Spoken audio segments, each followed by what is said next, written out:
Because the worst thing on a dating app is to see people as shallow and like replaceable and just another fish in the ocean. No, we want you to be like a special fish in like an aquarium, as opposed to, I don't know, like a sardine in the ocean.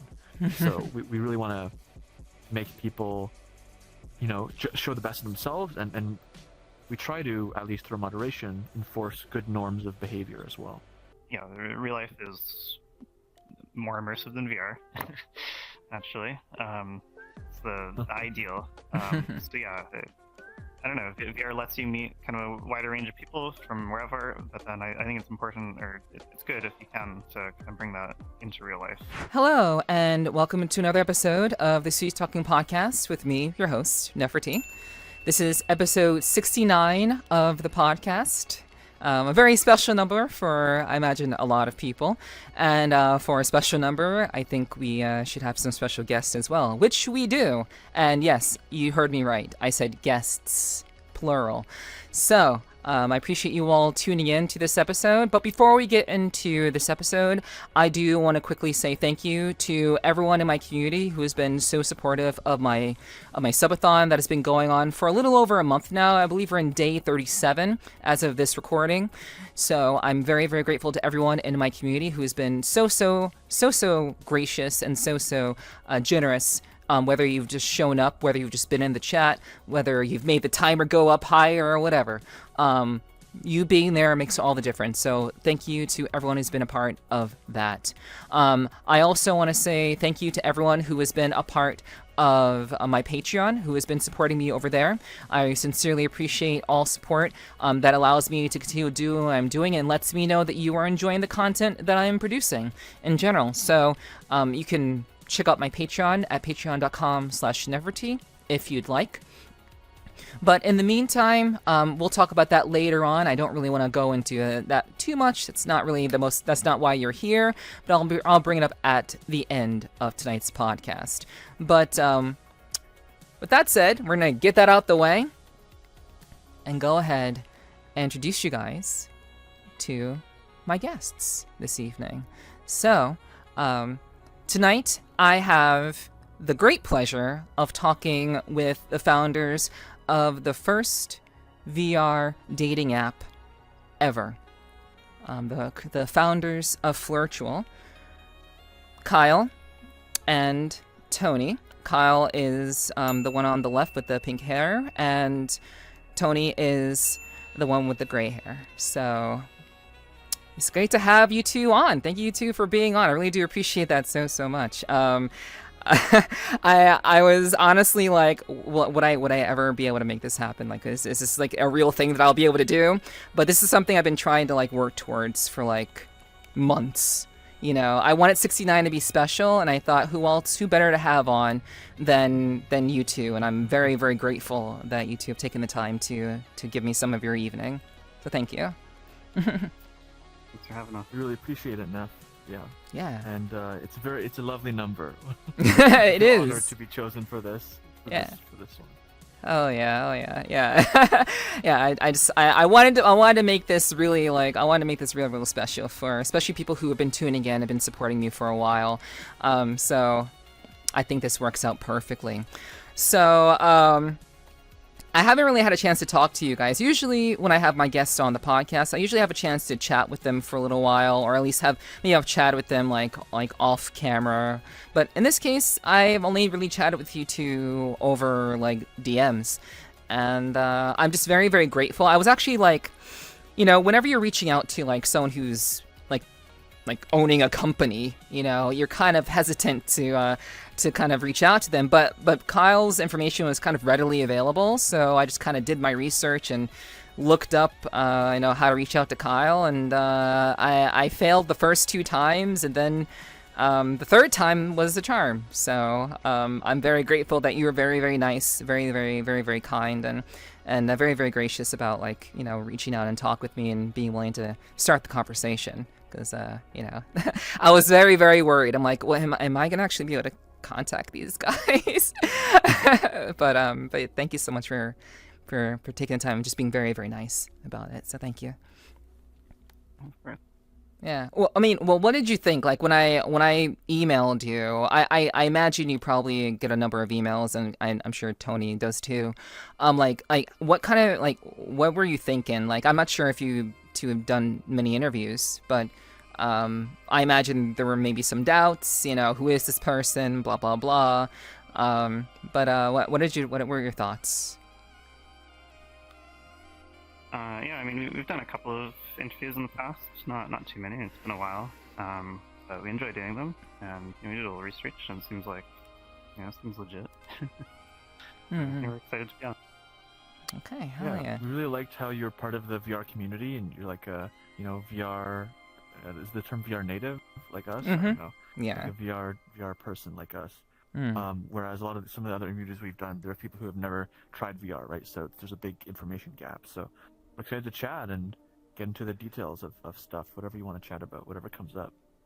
Hell yeah, hell yeah. Yeah, I'm most definitely a part of the VRChat community. I've been here a little over 3 years now. May 2022 was my first step into VRChat, and I've been amazed ever since. But I've learned a lot. I feel like because I'm a content creator and a streamer, I've had the opportunity to kind of learn a lot of what goes into like VRChat that a lot of people don't really learn as quickly. People stay very much on the surface level. Like I think I consider VRChat having levels. There's like the top level where everyone, the normies are, and then you kind of dig further and further, deeper and deeper down, and then you kind of just learn about the nuances and all the things that go into what make VRChat, and you find it's actually it's a society of sorts. It has hierarchies, it has groups, it has different people who have different places and who accomplish different things, and I think this is just an amazing like social experiment that we're all kind of a part of, I would say, and we can talk more about that later on. But thank you for sharing your thoughts about like what you first thought when I reached out to you. But I try to be very professional, and especially as someone who's like a part of the community and all that. But let's go ahead and jump into my first kind of starting questions, just to kind of like get the ball rolling with everything. So I always like to ask my guests, if you had to introduce yourself to someone in VRChat, how would you do so? How would you go about introducing like who you are, what you do? I'm sure it's kind of like a mixture between like, I run a business, so I have this kind of business introduction compared to someone in VRChat. But you can use whatever, like however you'd prefer to introduce yourself, so people can know who you are and who both of you are. Please, we can definitely kind of do that, and we'll start with Kyle first. Sure, yeah. I'm Kyle, or K. Farwell. I'm a software developer from Canada. I run FLIRTUAL, as you may have guessed, the first VR dating app. I do most of the technical stuff. Personally, I'm into like music, games, bit of a nerd, like VR and VR technology. That's me. Okay, and Tony? Yeah, I'll flip that one back at you a bit, Neff, because I keep it very low key. I don't talk about FLIRTUAL in VR. Oh, okay. I keep that separate from my personal life here. Like I'll occasionally have business, I guess meetings you could say in VR, rarely, but usually I'm just wandering around with friends and stuff, and I keep that very low key. It's not my bio, friends know, but it's not like a secret or anything. But I try to keep it low key because I don't want that, being like people seeing me differently, if that makes sense. And Kyle knows I like to keep my work and personal life kind of separate. Although that can be hard when you eat where you play. Is that the term? The term is yeah, that, isn't it? Yeah. More or less. Yeah, just shit where you eat. Yeah, that works. That works. Yeah. So I just introduced myself as, hey, I'm Tony. I love movies. I love books. I'm a nerd. I don't know. I like sci-fi and fantasy, and yeah, that's about it. I keep it very surface level. Sometimes I'll say, I'm Canadian because I live in Canada.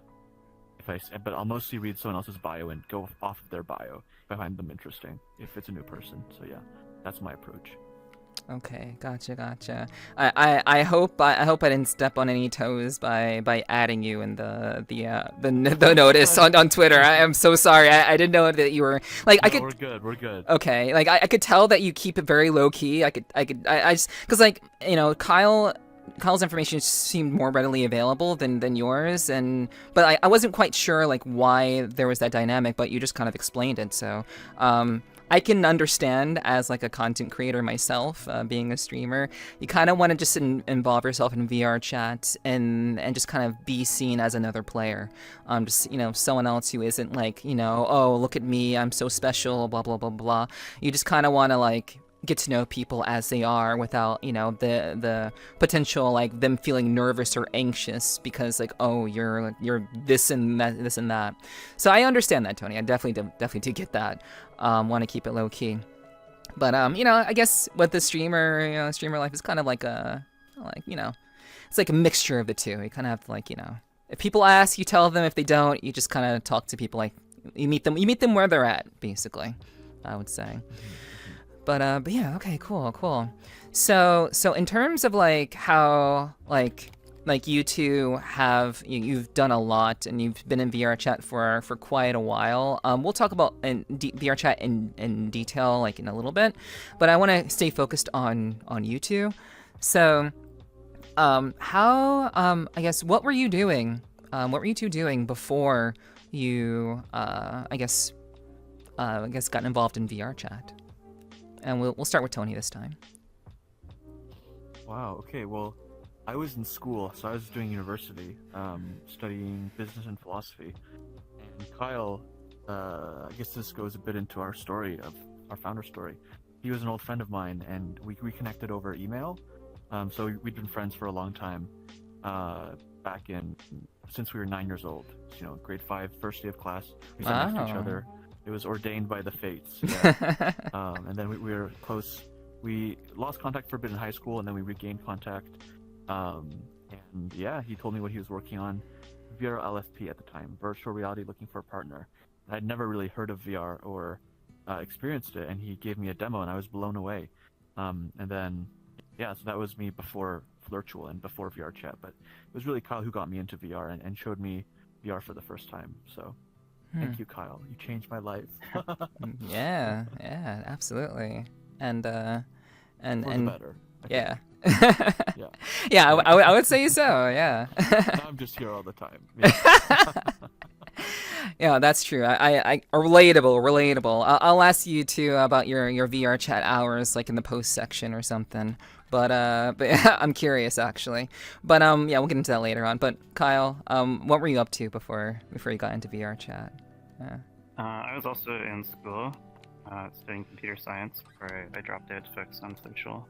But I've always been super interested in VR, like technology-wise. I'm a big nerd. I was into computer stuff.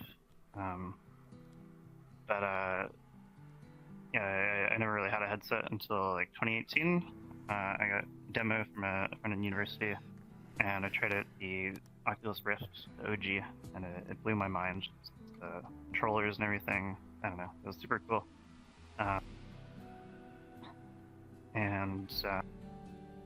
Yeah, I picked one up early 2018, which was around the same time that VRChat was really kind of blowing up with the whole Ugandan Knuckles craze. Mm-hmm. Yeah. So I checked it out, so I'd see what this is all about. And yeah, I met some really cool people all around the world. It was super cool how you can meet, really a more diverse kind of range of people in VR, and really feel like you're in the same space as them. Mm-hmm. I really fell in love with more of the social side of VR, in addition to the more technology side. Gotcha. Yeah. I mean, I feel like from what I can tell, a lot of my guests typically have a very similar story. They were like either in school or they're working or maybe it was COVID that kind of did it for them. But whatever it is, I think it's always interesting to kind of find out about people and what their what their pathway into VRChat was before they got here. Okay. So I do like to ask about names and avatars. I have a sinking feeling that your usernames in VRChat are related to your actual names IRL. I have this sinking feeling that's the case. Just a hunch, just a guess. Is that about correct? I'm not the most creative. Oh, it took me 6 months to come up with this name. I think 4 months to come up with this. But yeah, my nickname is Tony. Okay. Because my real first name is Anthony, and then exist is just existential because I like existential philosophy. Yes. So I mashed them together. Mm-hmm. But there were a lot of iterations. Oh, okay. Okay. Gotcha. I mean, I think it works. I think it flows off the tongue very, very, very easily. Yeah. And it's I'm actually pretty surprised. Not many people go with basically kind of like your name is basically like it's the first letter and then your last name. Like, how has that been? Has that been like an issue for you at all, Kyle? For you, like with the? It's been fine. Yeah, I mean, thankfully it hasn't caused any problems. I mean, running FLIRTUal, I don't have much choice in having, my identity be public. So people can look that up if they want to. I've kind of given up on separating that for the most part. Mm-hmm. And yeah, I just can really come up with a better name, so that's me. Okay. Yeah, keep it simple. Yeah, keep it real easy, real simple. That's totally reasonable. So, avatars, avatar choice. Can you tell us a little bit about your choice of how you, because both of you like spend a lot of time in VRChat and have spent a lot of time in VRChat, and I would imagine it would be pretty easy to get like an avatar that would be like more like very much kind of uniquely you and all. So I'm kind of curious, how did you kind of land on your choices for avatars and like how you present yourself in VRChat? We can start with Tony first. Yeah, actually, an ex of mine who I dated in VR made this avatar for me. So, we're still friends. We're still on good terms, and this is my avatar. Yeah. So I like Portal. So it's got the blue and orange eyes. It's got a bit of a Pokemon aesthetic, and it's not quite an e-boy, and it's not quite a like anime avatar. It's something in between. So I like that it's a bit unique. And yeah, I kind of like it gives a bit of cowboy aesthetic too. So I guess those are the associations I have with it. Gotcha. Okay. So it's personal and it fits your personal aesthetic, more or less. Yeah. Okay. Cool. And Kyle? I've had a couple different these like slime skeletal avatars for a few years now. First one I commissioned from a friend of mine based on an illustration, and I just thought it'd be cool to make use of Spoyomi's slime shader. There's a really neat effect that you can achieve in VRChat where you can kind of see through yourself. And I don't know, when we talk to people who aren't necessarily in VRChat about what makes VRChat special and stuff, I think avatars are a big part of it. You can't do this in Horizon Worlds. No offense to Horizon Worlds players, but yeah. I think it's a good demonstration of kind of what's possible here. So was this choice more so of like an experimentation of what is possible with the technology, or is it like largely like something that you personally identify with? Yeah, it was more technical. I think it's just a really cool shader, kind of a cool effect. I like it. I think it looks cool. There's not really anything too deep about it. Okay. Gotcha. All right. Okay. So I guess we can kind of jump into VRChat, because I feel like a lot of what you two do and how you two like your interests and like who you are as people are pretty intertwined with the technology of VR and just technology and computers and like everything related to that. So I think it makes more sense to kind of just dive right into that, and I think everything will ultimately kind of come to light as we talk about things in detail. So we'll just jump right into VRChat. So you two have already explained how you got into VRChat. Yeah, you basically explained that before in your introductions. So what was it about VRChat that kept you here? Basically, we're talking like back when it wasn't quite as robust, or maybe there wasn't as many people. I think there wasn't as many people for sure. But like, what really kept you here? What was about VRChat that really kind of struck you? And we can start with Kyle. Yeah, I guess the friends I've made here for the most part, and how, I don't know, whether you're here to hang out with friends or meet new people, I think it's very special, obviously, spending time with your friends when they're maybe not nearby physically, but also when you're meeting new people. I think it's really exciting to meet just the very different and diverse people in VRChat. I think it's exciting to find people from kind of different areas of life, different parts of the world.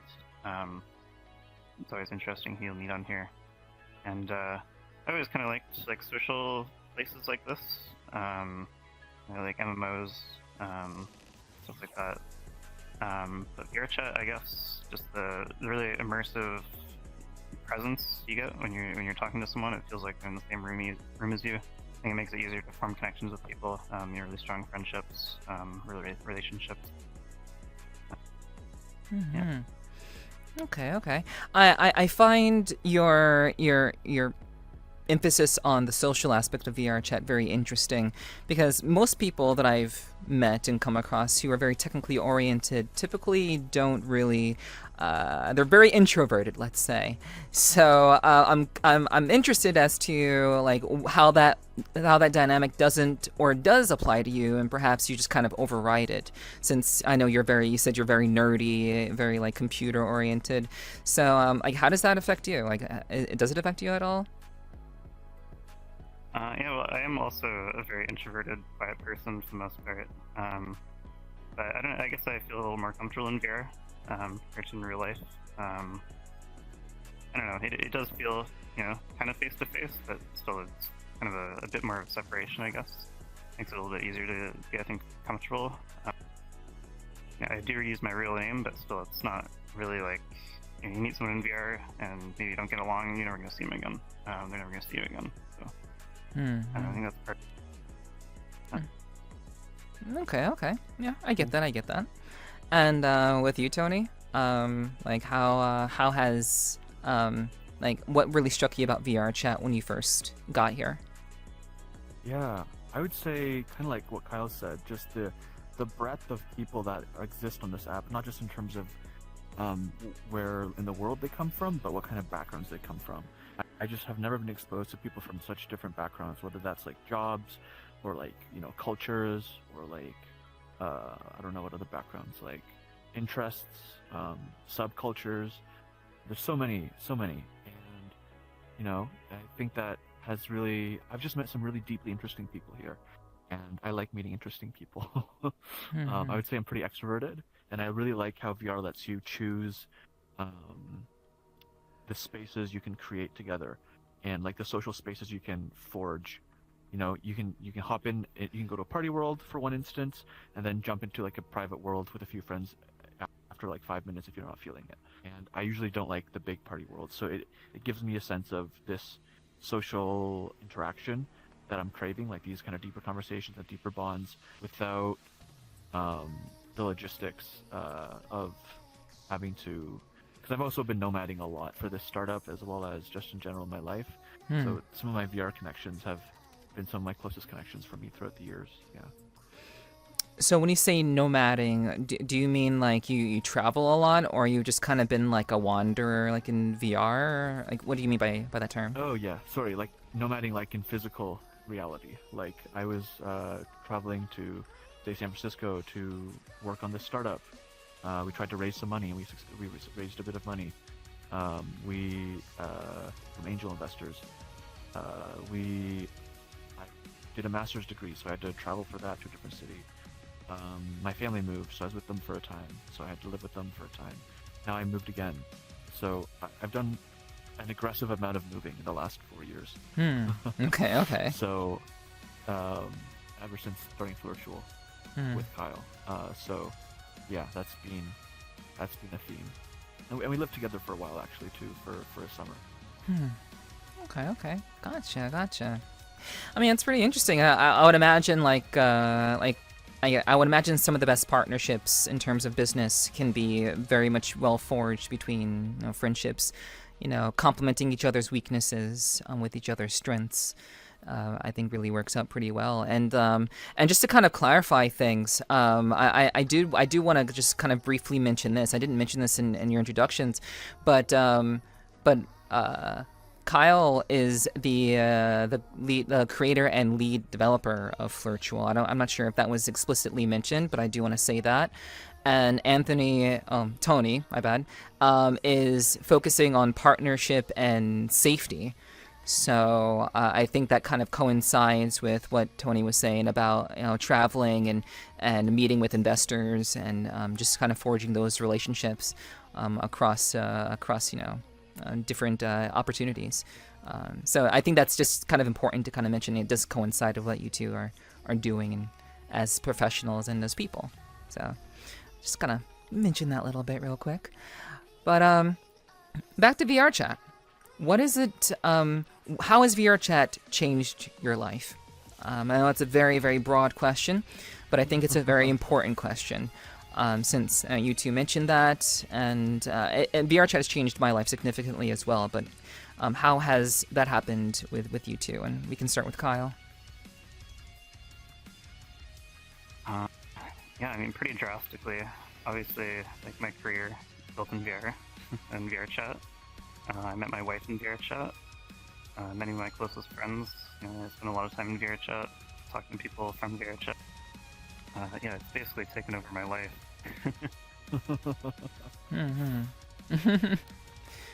So yeah, and having met your wife in VRChat, with it being such a prominent space in your life, are you is that okay? Is your wife also no-lifing VRChat, or is it a little bit different these days? She's not quite as bad as me. Okay. But no, yeah, she's very much into some of the same things, VR games and stuff. Yeah, I moved kind of across the continent to live with her for 6 months, and she came here to Canada. Yeah, VR's moved us around and changed our lives, but it's been great. Wow, that is really incredible, and actually, it's a pretty good calling card for FLIRTUal, if I do say so myself. But yeah, we'll talk about that later on as well. But Tony, how has VRChat changed your life? Yeah, very similar to Kyle, except no marriage for me. It's defined my early career. It's defined several of my relationships. Dating wise and friendships, and yeah, it's just been really amazing to meet friends and partners in the real world too, and bridge this gap between the digital and the physical, and definitely given me more of a feeling of being able to do whatever, because we started this company. Kyle was the original creator, and I got brought on as a co-founder.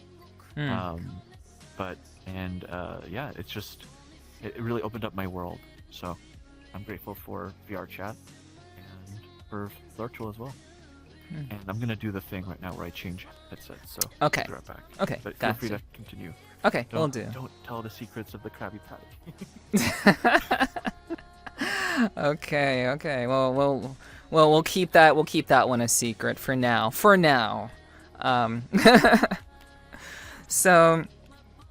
So I guess when it comes to VRChat, I guess did it just make sense for you to start developing for VRChat? Was that your initial thought? When you got into VRChat, did you initially think, oh, I can build something in this platform? Was that initial thought, or was it something that came around through time?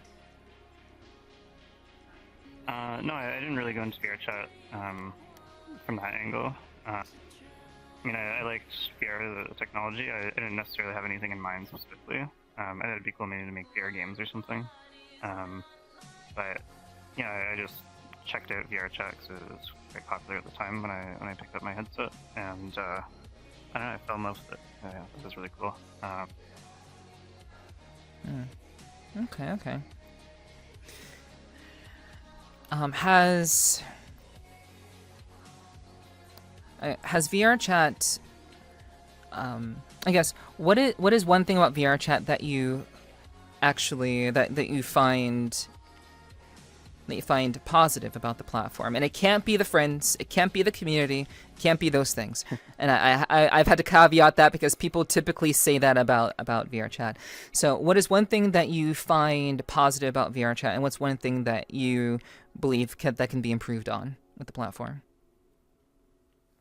One of my favorite things in VR is clubs, like DJ events, raves. I really enjoy. I think it's a really awesome use of the platform. That's one of the things I enjoy doing in VR. That I kind of got into because of VR. I never really did anything like that in real life, but I enjoy it a lot. I think it's awesome that people are doing stuff like that. All kinds of creative things in VR, dancing, making movies, things like that. Yeah, really cool to see all the creativity that people put into the platform. It's doing things there, or making avatars, worlds, tools. Okay. And one thing that that could be improved upon? I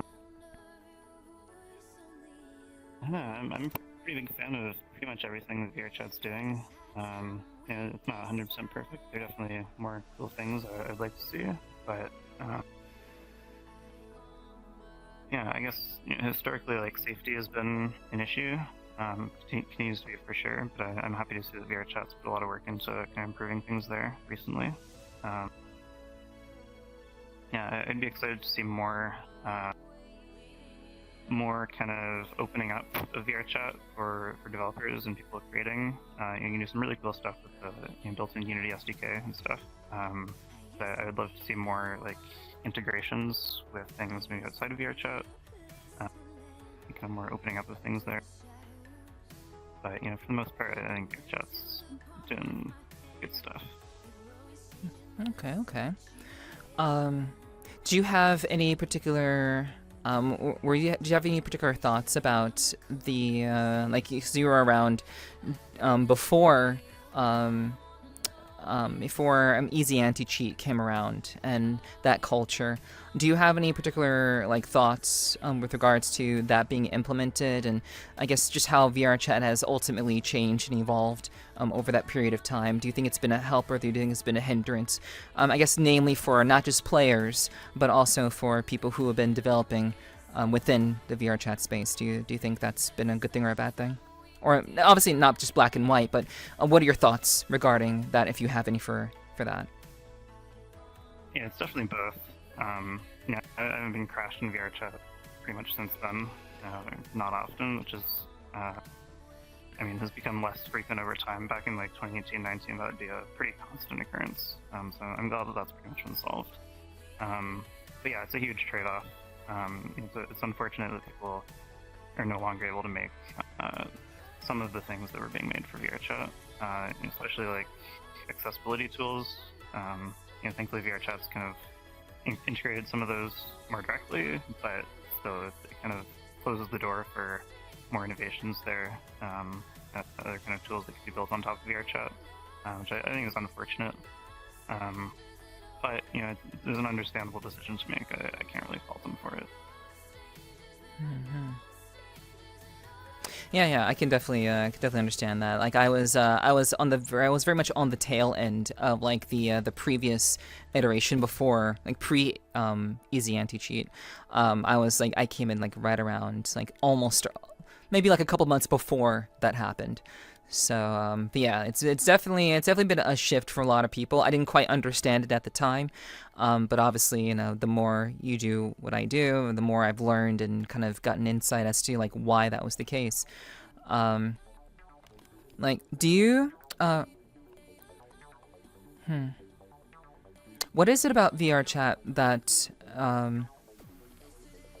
that makes it such? Do you think VRChat is an important platform and will be able to withstand the test of time when it comes to VR as a whole?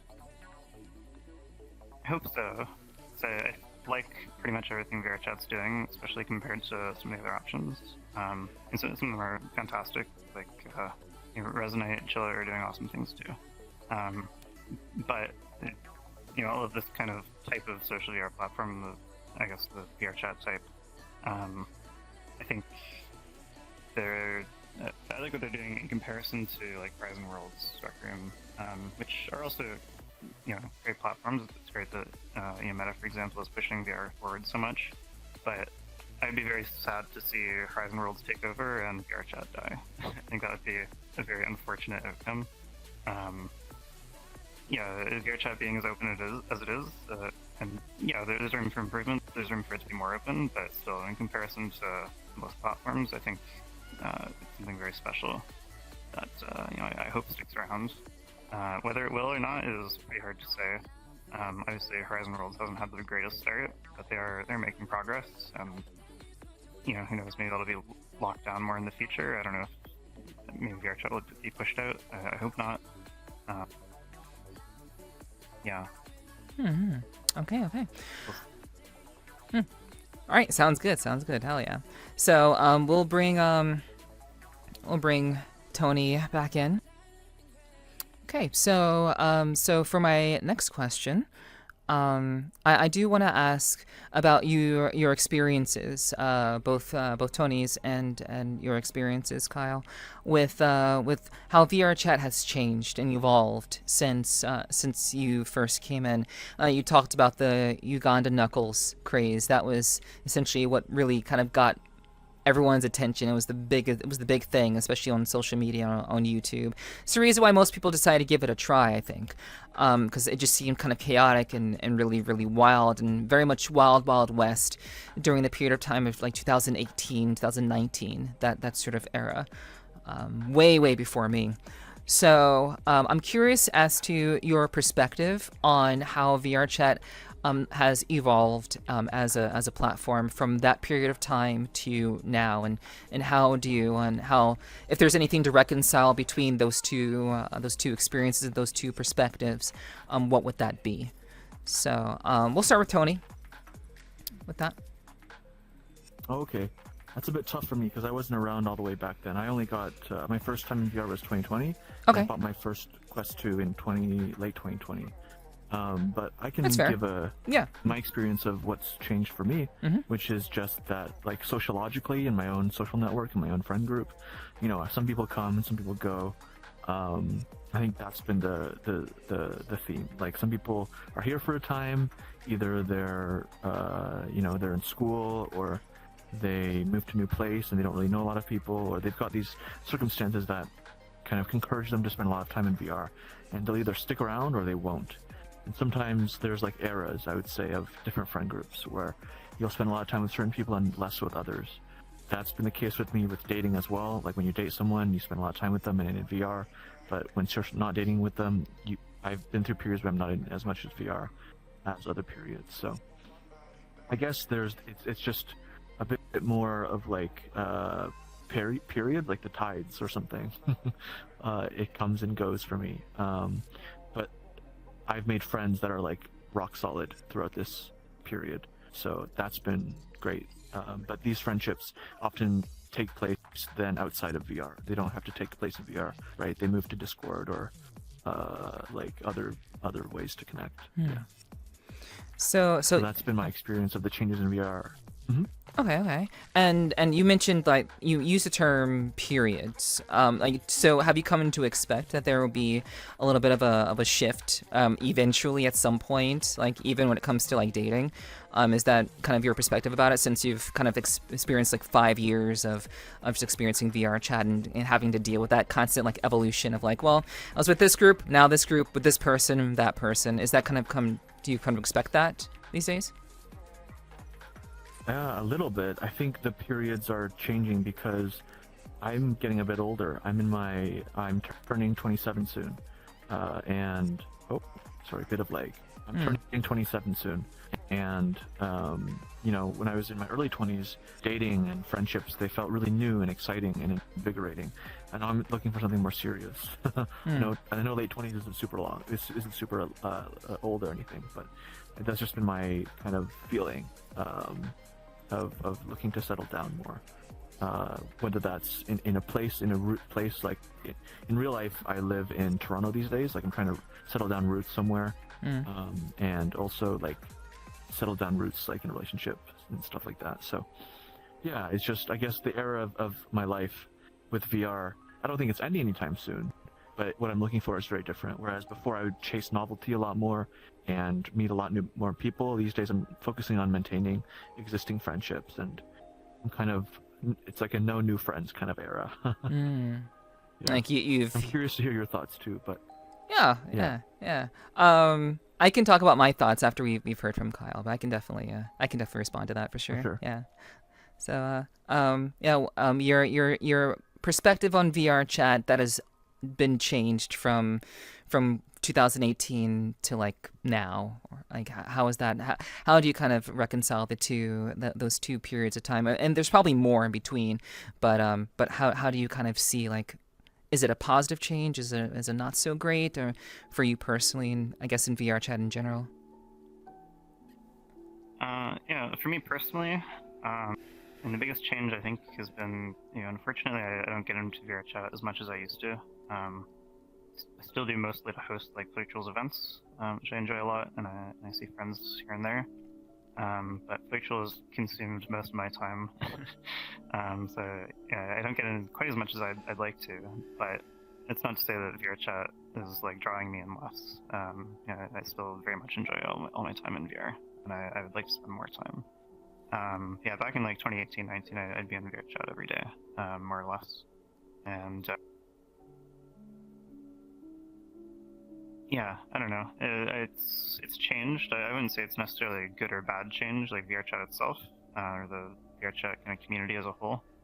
I guess there's been kind of periods maybe where when it started out. And it started in 2014, but at least when I joined in 2018, it was kind of really taking off. I think it was very much like the kind of early internet, right? I guess all things kind of follow this pattern where early on it's very chaotic. They're figuring out what this is, what it's going to be used for. Very much chaos. And it's been reined in a little bit over the years, which I think is, a good thing probably for the most part. But also a little sad. It's a little nostalgic thinking back on, chaotic times in the Great Pug, which is still pretty chaotic, but not quite as much. And there's Quest coming out. That was probably the biggest change that I remember. I would say that was, in terms of like the vibe in VRChat, probably a negative change. But it was great to have more people in VR, make it more accessible. And there's COVID. COVID, obviously a tragedy. But for the VRChat community, it was pretty cool to see people come together and really make the most out of a pretty shitty situation. I think that was a time when there was a lot of groups forming, communities in VRChat. Lots of music clubs and events and creative projects, people spending their time in VRChat. I think that was really cool to see. That's for the most part carried on since then, which is great. There's the easy anti-cheat. More recently, there's like VRC Plus, age verification. I think those are largely good changes. It's kind of changed the atmosphere, the vibe a little bit, but it happens to everything over time, I think.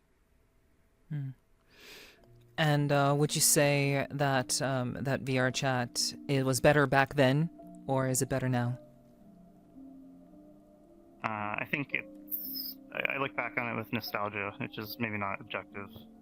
But I don't know. I had fun in VRChat back then, for sure. I think a lot of people did. But I don't think it was necessarily better. Definitely the app itself has come very far. There's lots of awesome features that they've added since then. It's a lot more powerful. You see cooler avatars and worlds, and scripting and stuff. I think objectively, it's probably better now. But different vibe. Mm-hmm. Absolutely, absolutely. And yeah, so my thoughts on I guess the like the eras of VR chat and like how things have kind of evolved since then. I can talk a little bit about like my perspective on it. Like I said, I came in May 2022. Still very very early with everything. My perspective of VR chat was, wow, this is the most amazing thing ever. Because I never really experienced this sort of atmosphere before. I knew about VR as a technology, but I'd never experienced it firsthand. And to the degree of fidelity that the index provides, I'd never experienced it in that way before. It was always kind of this novelty type deal, and I always thought that the novelty of it will kind of wear off, but no, the novelty has not worn off. In fact, I'm more passionate about it than I was back then, because it took me a while to even kind of get into it. But with regards to VR chat as a whole and how it's changed, my thinking has really been, it's very, very limited because I was gearing up to be a streamer basically when I got into VR chat. I was already kind of aiming in that direction, so my perspective on a lot of things related to VR chat was very, very minimal. But since then, my exposure to things, I feel like my experience in VR chat from 2022 until now is largely the same. Because I came in right before Easy Anti-Cheat, EAC, and so my perspective of like the Uganda Knuckles craze, like I can only kind of see it through like past videos and past experiences, but my perspective is very my scope of perspective on VR chat is relatively minimal in terms of its changes, but I do think that the more I've discovered about VR chat, the more my appreciation for the technology has grown. And I imagine a lot of things like clubs and raves and parties and, various ways people can meet. All those things existed back when I started, but my frame of reference is not so much in terms of how VR chat has evolved, but more so in how I've interacted with VR chat, and that has changed substantially. Hopefully that's a sufficient answer. Yeah, definitely. That's very interesting. Yeah, cool. Yeah. And I'm curious, just to follow up on that, have you been enjoying your time as a content creator and streamer? Absolutely. Yeah, I love what I do. I love it. It's fantastic. Awesome. Yeah, I'm having a wonderful time, just like doing what I do, and it's been a very it started out as an experiment. I've been very transparent in my community about this. It was initially an experiment. I wasn't sure if I was going to stick with it, but the experiment actually went pretty well, and I saw this had potential, and I saw the VR chat had potential, yeah. And so I started the podcast, and I kept doing what I was doing. So here I am. Yeah. Cool. Mm-hmm. Twitch streaming is not easy. When we first started, we did a little experiment where I streamed 24/7 in VR. No, 24/7 for 7 days, and I slept in VR every night on camera. Oh. Worked in the days. Did mukbangs. Zero traction. Not a lot of people saw it, but it was terrible. It was terrible. It was really hard. So props to you and being able to like be on camera and like talk and bring so much good energy. It's tough. Mm-hmm. Yeah, it's not for everybody. It can be very, very challenging to be engaging in a certain way, and people always wonder like, oh, what's the mystery? There's a lot of mystery around being on stream, but I honestly think that the approach to it is very similar to how actors approach being on camera, like on the big screen. It's very much a very similar mindset. Like you believe that you have something to bring. You have cast yourself in this role, and now you have to make sure that you're being entertaining enough to be worthy of said role. And if you are, you stick it with it, and people like to have you in that role. And if not, then you just kind of either quit or you keep doing what you're doing and keep it as a hobby, and maybe you just stay like a B-lister or whatever. And it is what it is, but it very much is that kind of vibe. Like you have to really approach it, at least in my opinion, even if you are just doing it for fun. But I guess your mindset does change depending on how seriously you're taking it. But for me, this is what I do for a living, and it wasn't always what I did for a living, but for the last year and a half or so, it's now what I do for a living. So you kind of have to shift the mindset. Yeah, thank you. Yeah. Yeah. Yeah, I'm happy to talk more about that later on, for sure. But we have more to talk about. A lot more stuff to talk about between the two of you. But I'm happy to chat more, Tony, for sure. We can definitely do that at some point. Yeah. So, my next question with regards to that is, do you feel that, well, do you think that VR and the fantasy of VR is eroding the ability for people to socialize properly or socialize efficiently or effectively in reality? And we'll start with Kyle. That's a good question.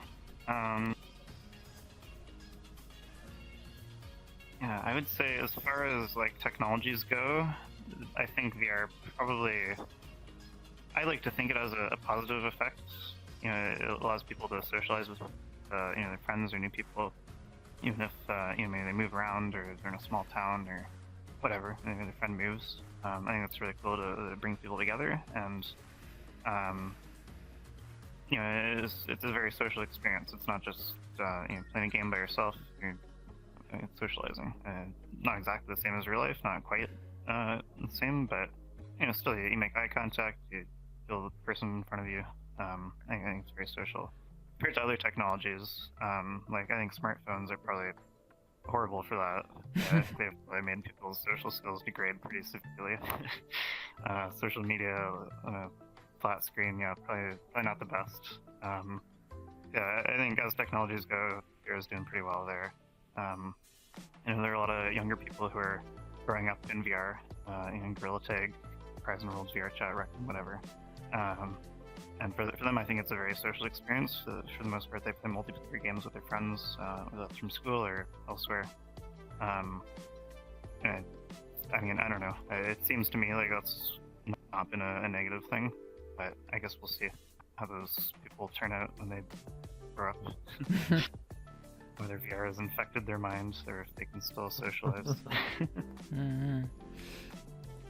And Tony?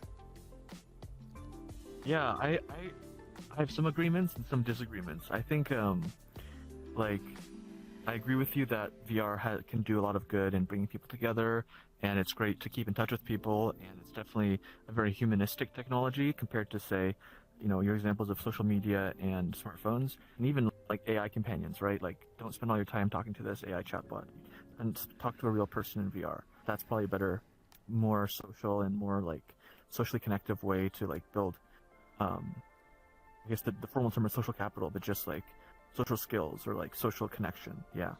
At the same time, I think I've become a bit disenchanted by VR because IRL is nice. Like, it's nice to see people in VR. It's nice to see you in VR, it's nice to see people in real life. It's nice to see you in real life more often, like since we moved closer. It's great to be able to see your friends and family in real life. And I don't think VR prevents that from happening, but sometimes, there's a kind of pain I feel with friends in VR, or, relationships happening in VR, where there is this gap, right, between us feeling the presence of each other and then us not being able to see each other's faces or facial expressions or being able to like give a hug or like just be actually in the same space physically. You don't believe in Phantom Sense? VR. I'm kidding. Oh, I'm just... Yeah. I have a bit of Phantom Sense, but it's just not quite, it's just not quite the same. And IRL is the premium, and I just kind of want all my friends to live on a commune together without it being like a difficult commune to run or anything. So that would be ideal. Real life doesn't work like that, so I think, if we gotta be stuck with VR, then I'll take it. Mm-hmm. I hear what you're saying about there being somewhat of a pain of like not really having that physical interaction and being able to like read like the full breadth of body language and just experiencing a person and all that they all in their entire like capacity of being human. You kind of get like a I guess a facsimile of that in VR of sorts. And honestly, recently I've kind of come to that conclusion too. Like I've known a number of people in VRChat for like over a year, and it feels much longer. Like the time that you feel that you've been in VR just feels like you've known or you've been here longer than reality actually is.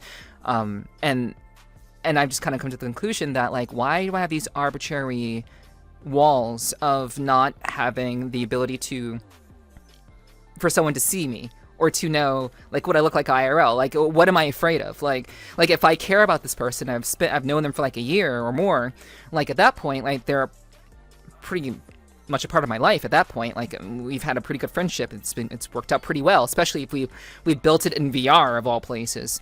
So like, why should I keep my appearance a secret from people who I've already trust or have a level of trust with already? So, but like in terms of like socializing, like I won't get into like my thoughts about that. I could talk about that, but it is good to like, I think VRChat does help people to socialize better, but I also think that it does, the comfort of it has people to create these arbitrary boundaries and walls, which they don't know how to take down after they've lived in that comfortable space for X amount of months, years, or whatever.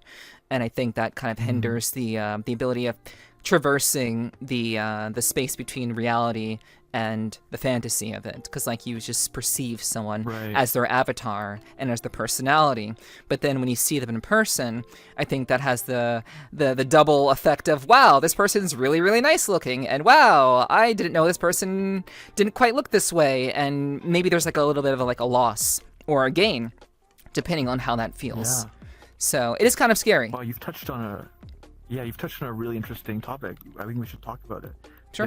This blend between reality and fantasy more, because it really resonates with the VR dating app, right? With the experience of people browsing avatars on FLIRTUal, going on dates, and then eventually getting a face pic or FaceTiming or something. And that kind of there is that sense of jarringness, whether that's good or negative depends on how your preferences. Basically.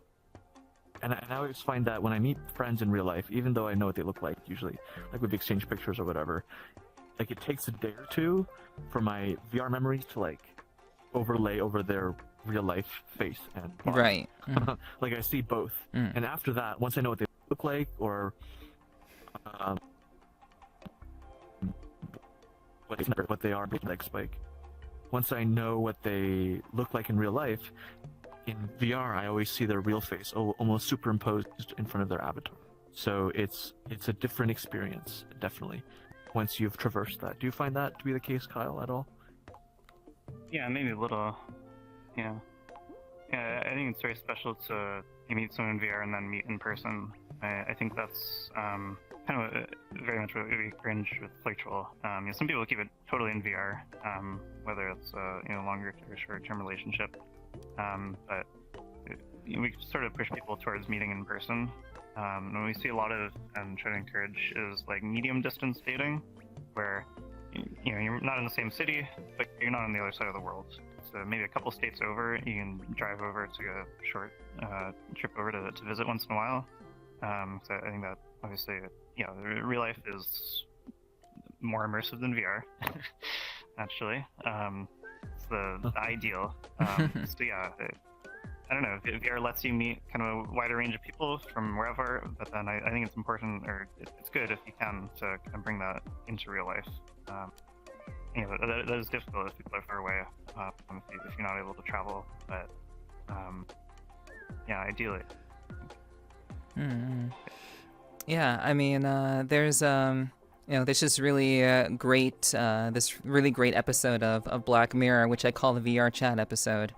And I'm not sure if either of you have watched Black Mirror at all, but it's a really fantastic episode. I think it's, I don't remember. It's Can like, we guess the episode? Sure. Oh, is it Striking Vipers with the video That is a good one too, but not that one. It's the other one. Oh, not that one. Oh, San Junipero. San with, Junipero, yes. Two lovely women. Yes. Yeah. Yeah, that's man, that made me cry the first time I watched that. Holy shit, dude. That was a really, really good episode. Yeah. That is for me the VRChat episode. That is how I kind of perceive the experience of like VR and like the option you have of living out the rest of your, existential existence in a computer even after you passed on, and just being able to visit that is like, VRChat or whatever platform exists in the future, which does kind of lead me to my next question of like, what do you perceive the future of VRChat being, or just VR in general? Like, how do you where do you see that going? And we can start with Tony. Okay, I'll leave the technicals for Kyle because I know he keeps on top of this stuff much more than I do.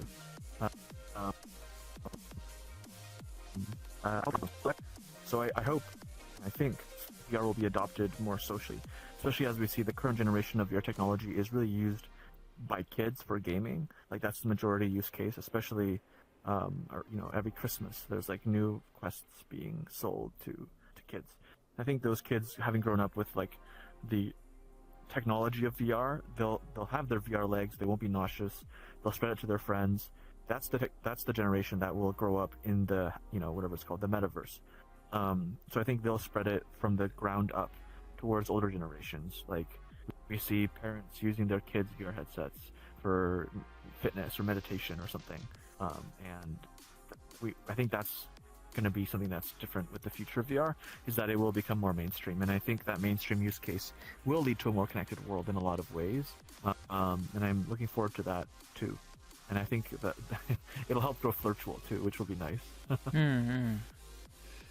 So you see VR as more of a means to get to, like, you see it as evolving into something that is more easily accessible, fully immersive, to, I guess, whatever degree you think. Well, do you think it'll remain like where it is? Well, I don't think it'll remain where it is now. Technology never remains where it is unless it dies.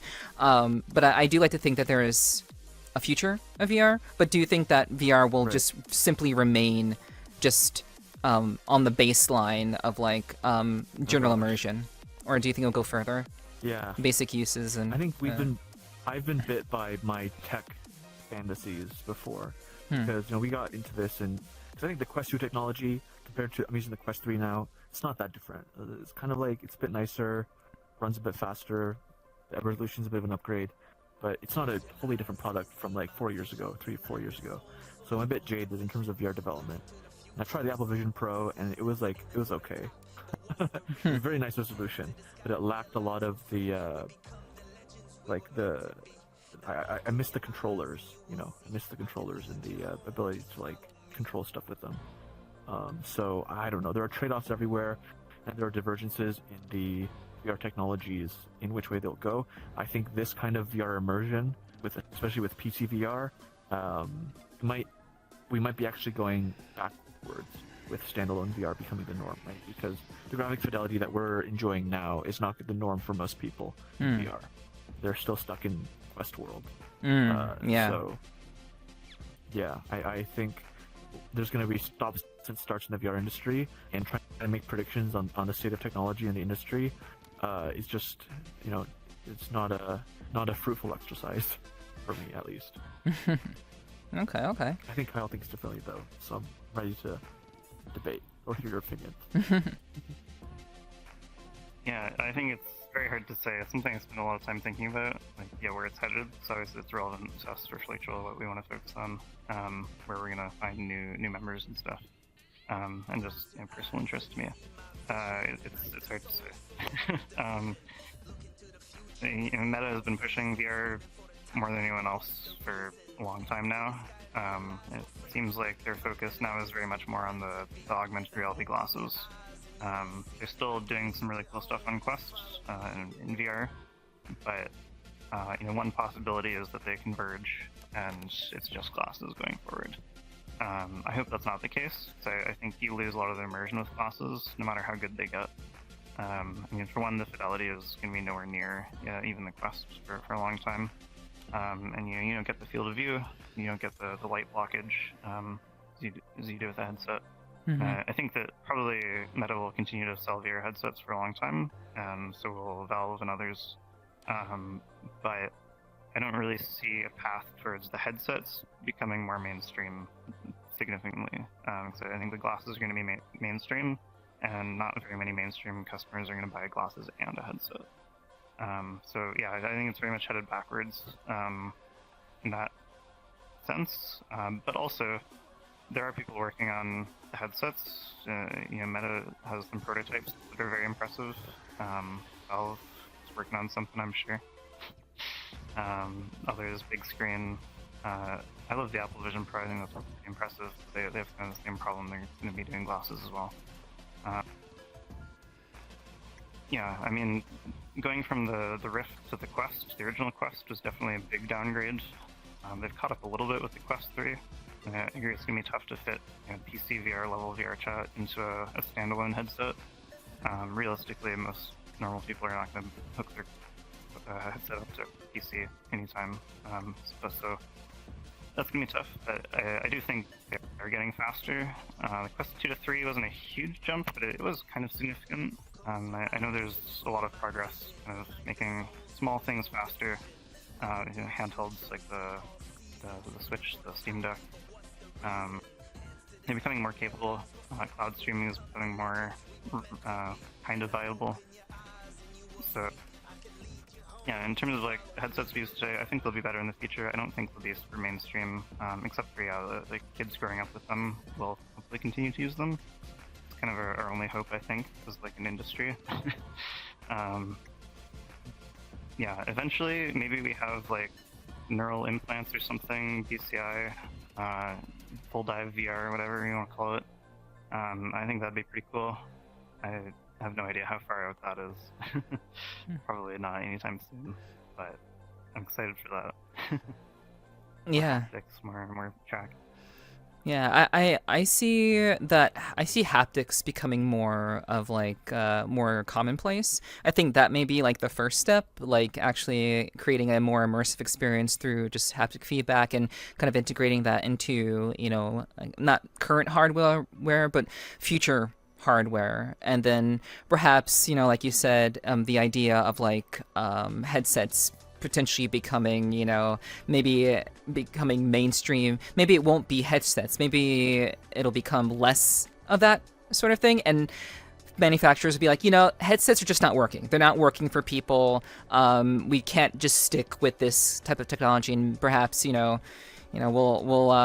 get a chance to deal with like Moore's law, and we'll get a chance to kind of like see something that goes a little bit further than headsets, not just glasses, but something even more immersive, something that's more compact.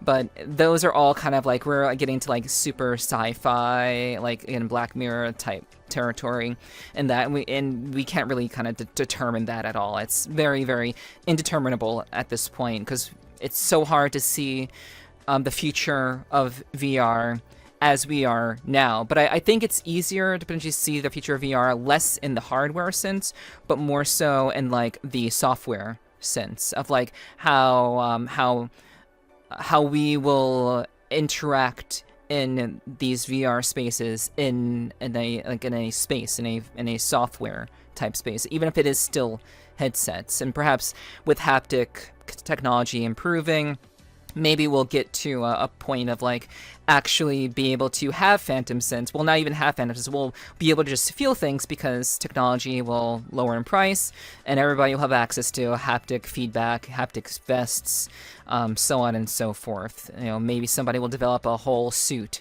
and I'm sure there's one out there. It's probably hella expensive. I'm sure there's like one out there. I don't know, but hopefully that'll become more mainstream, like Ready Player One type deal, something along those lines. But yeah, my thinking is largely like in that kind of respect. And so I do want to ask you too about what you think about the grand social experiment that is VRChat. How do you feel about being a part of that? Do you see it in that context? And what are your thoughts about it? Because I see it as a massive social experiment, and that'll be studied in the future. So we'll start with Tony. Yeah, we've already interacted with some researchers. Some people are researching VR dating apps. People are researching intimacy in VR. So they've done some studies with some of our users, and we've chatted with them as well. It is definitely a social experiment, but it's a very longitudinal one, and it's a very ethically, if it was a real social experiment, it'd be very ethically gray, because there's just way too much going on here. Like people's lives, I mean, like nothing. Well, there are dark sides to VR, but I mean, just in the sense of like, it's very intimate, people's lives, and people live their whole lives in VR, or they live very important parts of their lives in VR, right? So I think that's going to be studied, and I don't know. In some ways, I've thought a bit on this subject. I've written some articles on this subject, or just like personal essays basically on this subject. And I think it's just life. Like life is a big social experiment, and I think VR is just another form of places where people can conduct life, and that's about it. And there are some particularities like phantom touch or ERP or like haptics. But at the end of the day, it's still just people coming together and living life together. So I think it's not too different than that. I know there are some really cool things like the Proteus effect, where people's avatars influence how they think about themselves, and your self-identity gets caught up in your avatar and stuff. But yeah, at the end of the day, I really think, not to say it's just another way people get together and live life. I do think there's an opportunity for people from very like niche groups or diverse groups to come together, right? I think that's really beautiful, and yeah, I think it will be remembered even if VRChat dies or the metaverse experiment dies and Facebook pulls the plug on this, that this will have been a good 10-year run that we've had. Okay. Kyle? Yeah, I'd pretty much agree with Tony. Yeah, it's a place for people to hang out. It is definitely a little bit different. It's been like, yeah, the kind of coming together of niche groups, I think, is something very special in VR. Being able to collect people all over the world, sort of in different, areas where they wouldn't normally meet, and have them connect over shared interests, or niches, whatever. I think it was really cool. All the kind of groups in VRChat, people that are in those groups who often wouldn't have the opportunity to explore those interests in real life where they are. I think that's probably one of the coolest differences with VR compared to real life, and how people interact here. Yeah, I don't know. I'm excited to be part of that. I think it feels very much like early internet kind of place, where, yeah, people are still kind of figuring out what this technology is, how it's used. It's changing very quickly, and I think it's exciting. Mm-hmm. Yeah. I think there's a lot to look forward to, and I think that the people who have lived out much of their time, and not much of their time, or just have any sort of like life in VRChat, I think they can relate to what both of you are saying, and it really is just like, like Tony said, a way for people to experience life differently in a space where time moves faster. Relationships seem to form faster, and just everything just seems much more accelerated in the VR space, at least from my estimation.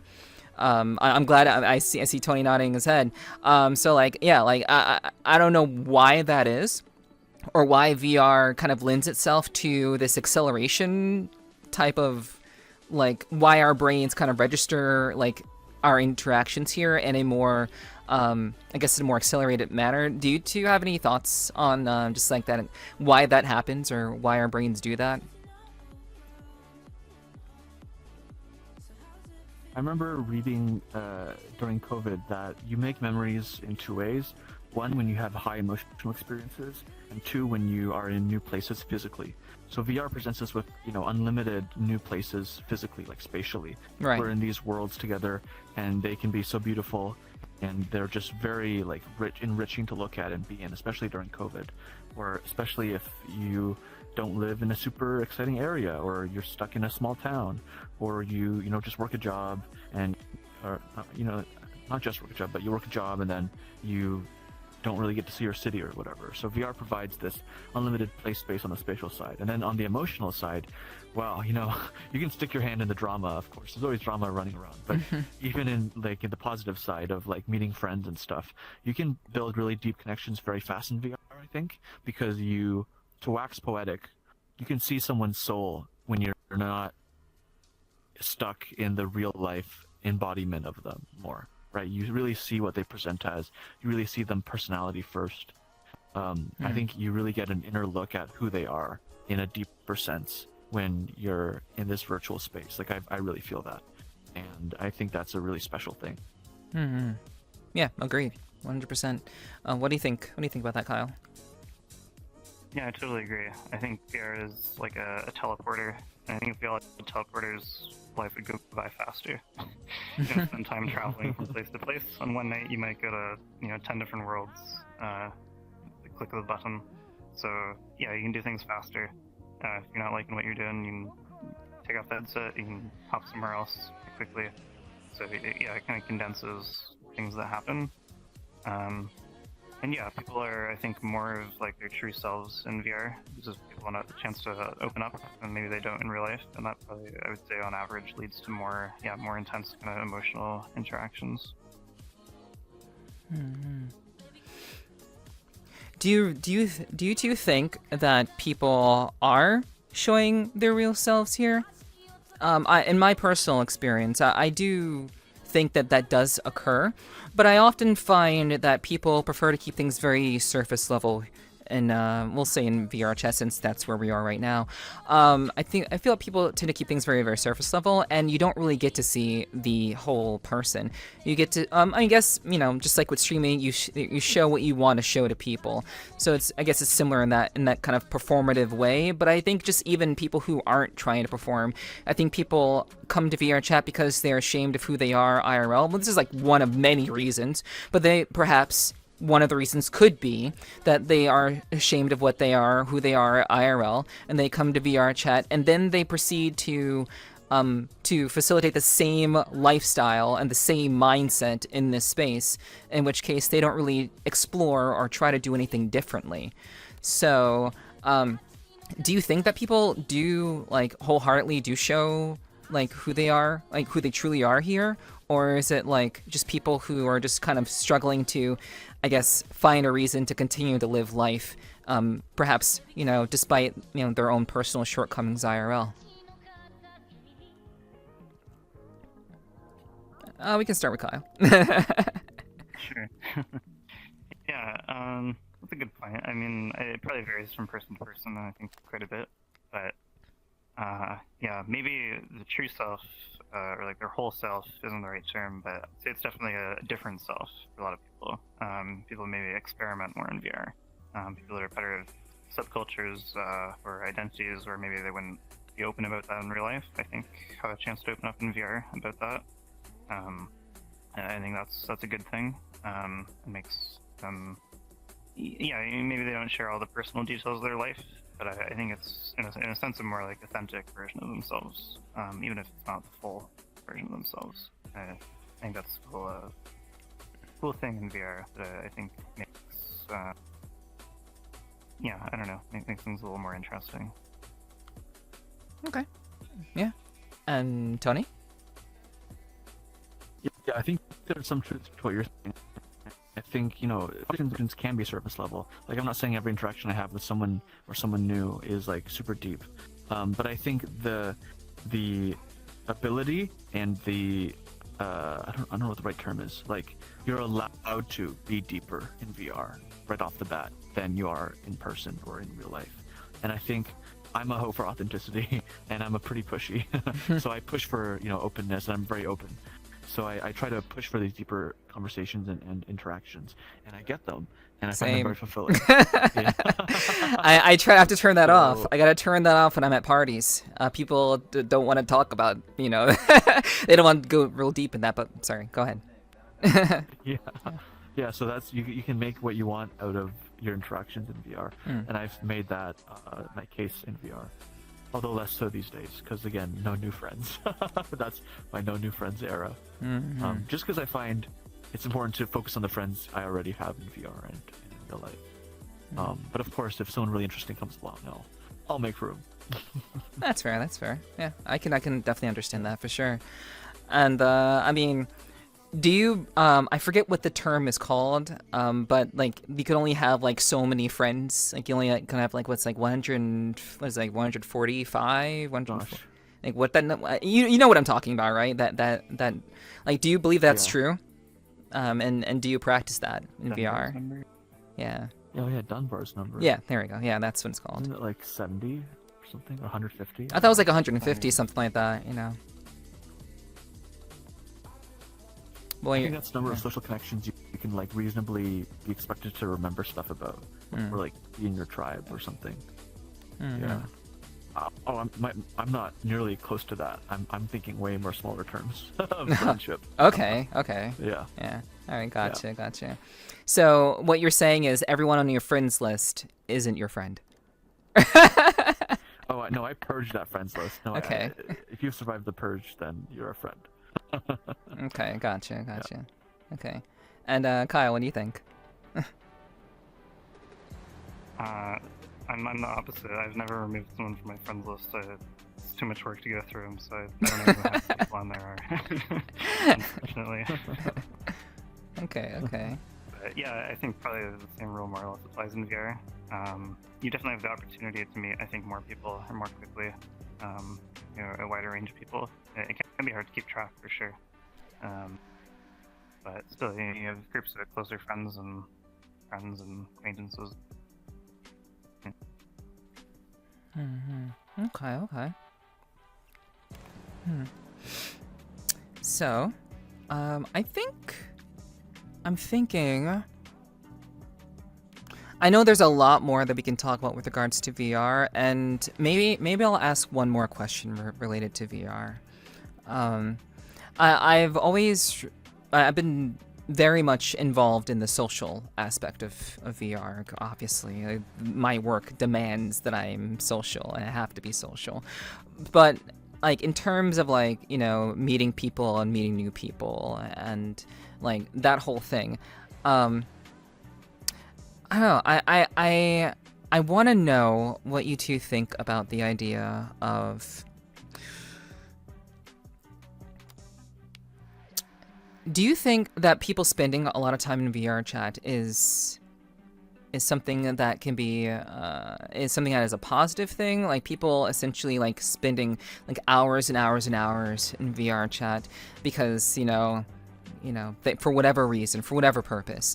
Do you think that that's a good thing for people to spend a lot of time in VRChat, or people should learn to appreciate reality and all of its and all of its beauty, as well as like the virtual and all of its beauty and such? And like I'm someone who like I have a lot of hours in VRChat. Obviously, I'm a content creator, obviously, but I mean more so in terms of like how VR has lent itself to be a supplement or like a replacement for people to make friends or to have experiences.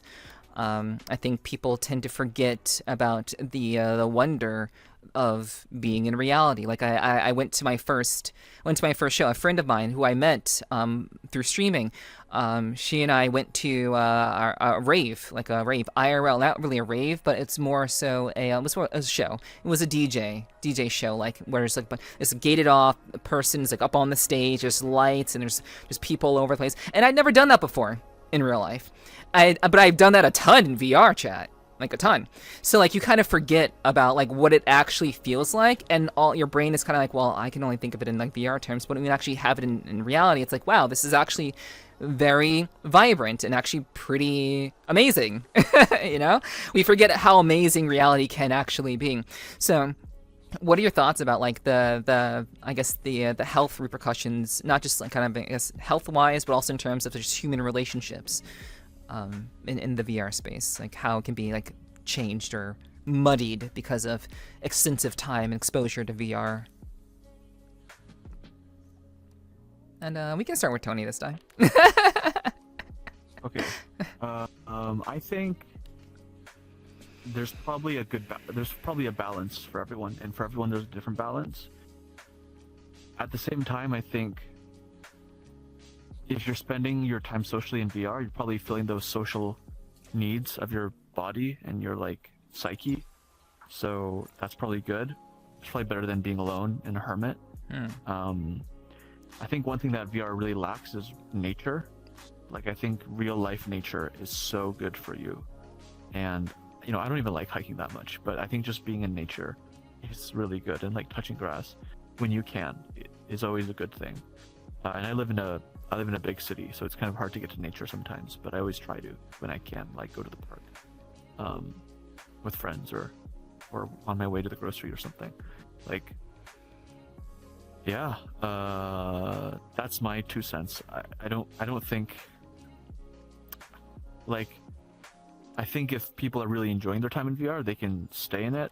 I do think there are some bad habits that can be encouraged by VR, like excessive drinking or drug use is probably encouraged in VR sometimes by the people you hang around, which can be a downer on your body or your wallet or your psyche or something. So, you know, there's always a party going on in VR somewhere. So you could party your way 24/7 through a week if you really wanted to. Yeah, those are some of my scattered thoughts. Okay. Kyle? Yeah, I pretty much agree. It definitely can be bad. You know, everything in moderation, and maybe that point of moderation is different for different people. I think some people are able to spend a ton of time in VR and it's not a problem, and for others it is. I think some people who use it as kind of an escape from the real world, maybe short term that's okay, maybe long term they're avoiding things in real life that they need to go solve. I don't know. It definitely can be a problem. There are worse things, I think, to spend too much time doing. It is social. So I think that's kind of good.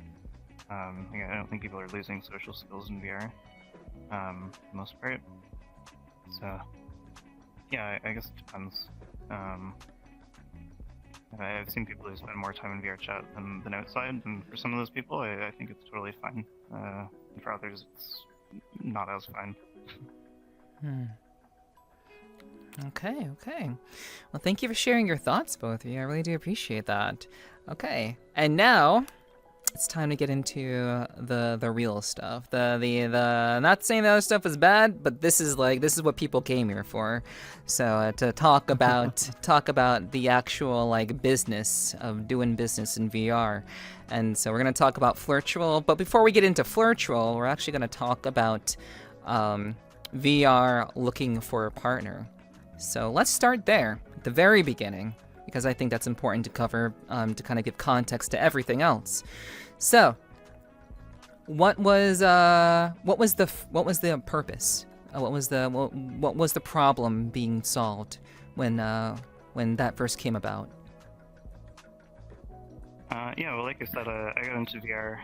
I was in university. I was in kind of a smaller city, and had not difficulty necessarily, but the people I was meeting in person there, we didn't have too many the same interests in common or whatever. Being in a small university, you try to date, everyone knows about it. you know everyone around you. It's kind of, I don't know, not the best. So I got into VR and met a lot of really cool people. I dated someone from another country. I thought it was pretty cool that you could just meet people you're compatible with, or that you wouldn't otherwise meet in person.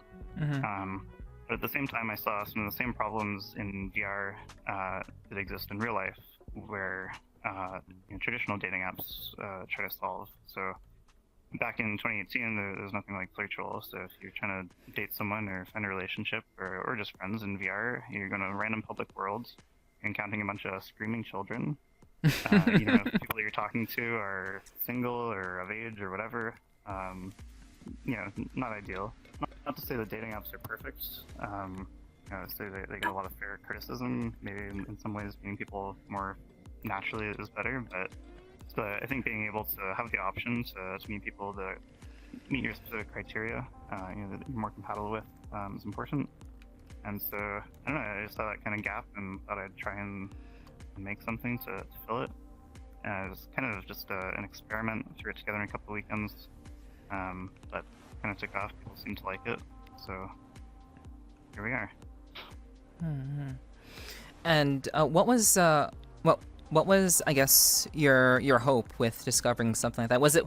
Did you build that to build for yourself, or did you build it for others? It was definitely partially for myself. But like, I wanted this tool, this app to exist, so I made it exist. I didn't really think anyone would use it, to be honest. It was just, I don't know, I have to make little throwaway projects a couple of weekends just for fun. But I shared it with some friends, and someone, I think it was someone kind of big on YouTube, shared it with their community, and like 2,000 people sign up right at the start. So I got a little more serious about it, started working on more features and webpics and stuff, and eventually it became a full-time thing. Gotcha. Interesting. So in 2020, like it started in 2018, if I'm getting that correct. So 2018 is when it was first like created, and then in 2020, like after it kind of caught on, I've been, I did my research, we'll say. So you said there were wacky concepts, quote unquote, that were created with the application during that period of time. For those of us who weren't there, yeah. So for those of us who weren't there, like what was that? What was that about? And Tony, if you have any anything to add to that, absolutely, please chime in. There was kind of a period there where we weren't really sure what we wanted it to be. So we had this VR dating site. Some people used it. It was very popular for a few weeks, and then people kind of forgot about it. And we were kind of debating whether or not there's really a market for something so niche. Obviously, it's a huge niche within a niche. At the time, VR was not that popular. And we felt that it wasn't really sustainable to do a dating site just for people in VR. So we experimented with more of like a social, just friends making, like social network for VR. So it's going to do looking for dates, looking for friends, maybe events, community groups. And that went through several iterations, most of which never saw the light of day. There's something called Clover Club, and then eventually Rover, something that we actually released in beta, which was basically just, you had VRLFP and then Rover. Rover was for friends, meeting friends, groups, communities, and VRLFP was for dates, and it was kind of similar websites side by side. That didn't really take off either, so and by then VR was more popular, and we were getting kind of more interest in the dating side, so we went back to the start and just tried to make VRLFP, or we rebranded them to FLIRTUal as good as it could be, and really focused on that. And we have FLIRTUal mostly for dates, but we also have the homie mode for meeting friends. That's been pretty popular too. That's all one thing now. Okay. Yeah, diving a little bit into the nostalgia. I joined in when we were in the Clover Club era. So I joined, was it late 2019, Kyle? I seem to remember, like I was helping out 2019 with psychology stuff. Yeah, okay. And then business stuff. It was very part-time. It was very sporadic for me in university. And then I gradually got to know the early team better, and work with Kyle. And we rebranded to Rover, which was a very, what was the aesthetic? It was like, remember those little red wormy things? And like the Memphis, yes. Oh, we made a whole Kyle made a whole playlist in Spotify. It's in the lore somewhere, FLIRTUAL lore we call it. So and Rover lives on in a homie mode today. So that was the summer we lived together too. So we were pumping out Rover's prototypes. I made a event list. I scraped all the events out from the communities in VRChat to make a Rover event list that we called Homie Zone. That was another like spin-off project, and we had a bit of an identity crisis. Yeah, that was a that was a fun summer though. We didn't release. We released at the end of the summer, I remember, and then FLIRTUal was a reskin of Rover, pretty much, right? The first version. Built over the underlying tech of Rover. And then... Just made it pink. Yeah, we made it pink and blobby. What was it? The blob... The Google blobterial. Yeah, blobterial. These are our internal names for the product and the aesthetic. Okay. Yeah. Gotcha. You should have seen the first version of FLIRTUal. It was very blobby. Like, Since become less blobby. just There were literally blobs. Like the menu would blob out. It would become like, and it would just kind of like. from like an That's how animation effective standpoint, like everything was just yeah, from an animation standpoint. Okay. Blobs. Yeah. Gotcha. Or like from an aesthetic standpoint, like the header for each title was like a shaped blob, like a asymmetrical blob. I just wanted it to be very fun and like soft and like, safe. Yeah. Gotcha. Yeah, I can understand that. Less fun these days. Yeah. Yeah, I mean that makes sense. Like you want people to like feel comfortable like using your application, but like it is very interesting that you said that you were going through. I think both of you kind of mentioned that you were going through kind of an identity kind of crisis, like in the 2019, 2021. Because like you said that like people kind of gravitated to it at first and then they kind of lost interest. So like how did you kind of like figure out, okay, you've invested so much time into it, or invested a fair amount of time into it at that point very early on, like how did you get to a point where you felt like this is actually worth doing, and what kind of pushed you to continue to keep developing under the name VR Looking for Partner? I took it full time, I guess, at the end of 2018, start of 2019. It's not like it's peak or anything. It was long after people forgot about it.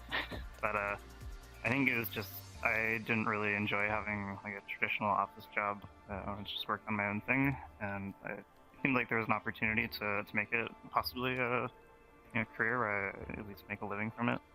So I gave it a shot. It took a while to get there, but eventually, kind of regained traction, and now things are pretty steady. Okay. And oh my gosh, that glosses over. Sorry, that glosses over years of pain and struggle that we've been through.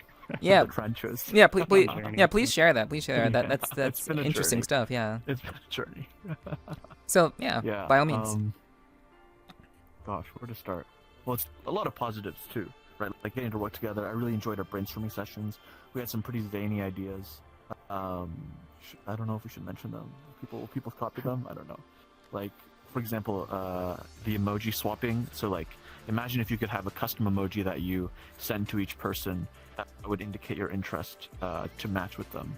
I don't know if I'm giving that feature justice. Maybe you can explain it better. Yeah, it's like right now we have the like button and the homie button. So on anyone's profile, you can choose whether you're interested in dating or something romantic, or just being friends. That changes in the future, but we thought it was nice to be able to kind of express your intention up front, which I think is sometimes an awkward conversation on dating apps, especially since we have the whole like section for friends. In the past, we had like a hookup ERP button separately. But we played around with the idea of having the option to customize those buttons on your own profile. So when someone sees your profile, you choose what buttons they see. You could have like a date button, a homie button. Maybe you're looking for like a gaming partner, drinking buddies, something. You choose like exactly what you're looking for. They would do that, you like their profile, which never really materialized. It was too much work to be able to set up and kind of confusing. But... Okay. Yeah. Okay. Another thing we did was a study of 200 people, actually, of the Big Five personality test. So this was my psychological background that actually brought me into this project. I know in about the first Big place. Five as well. Yeah. Okay, great. Yeah.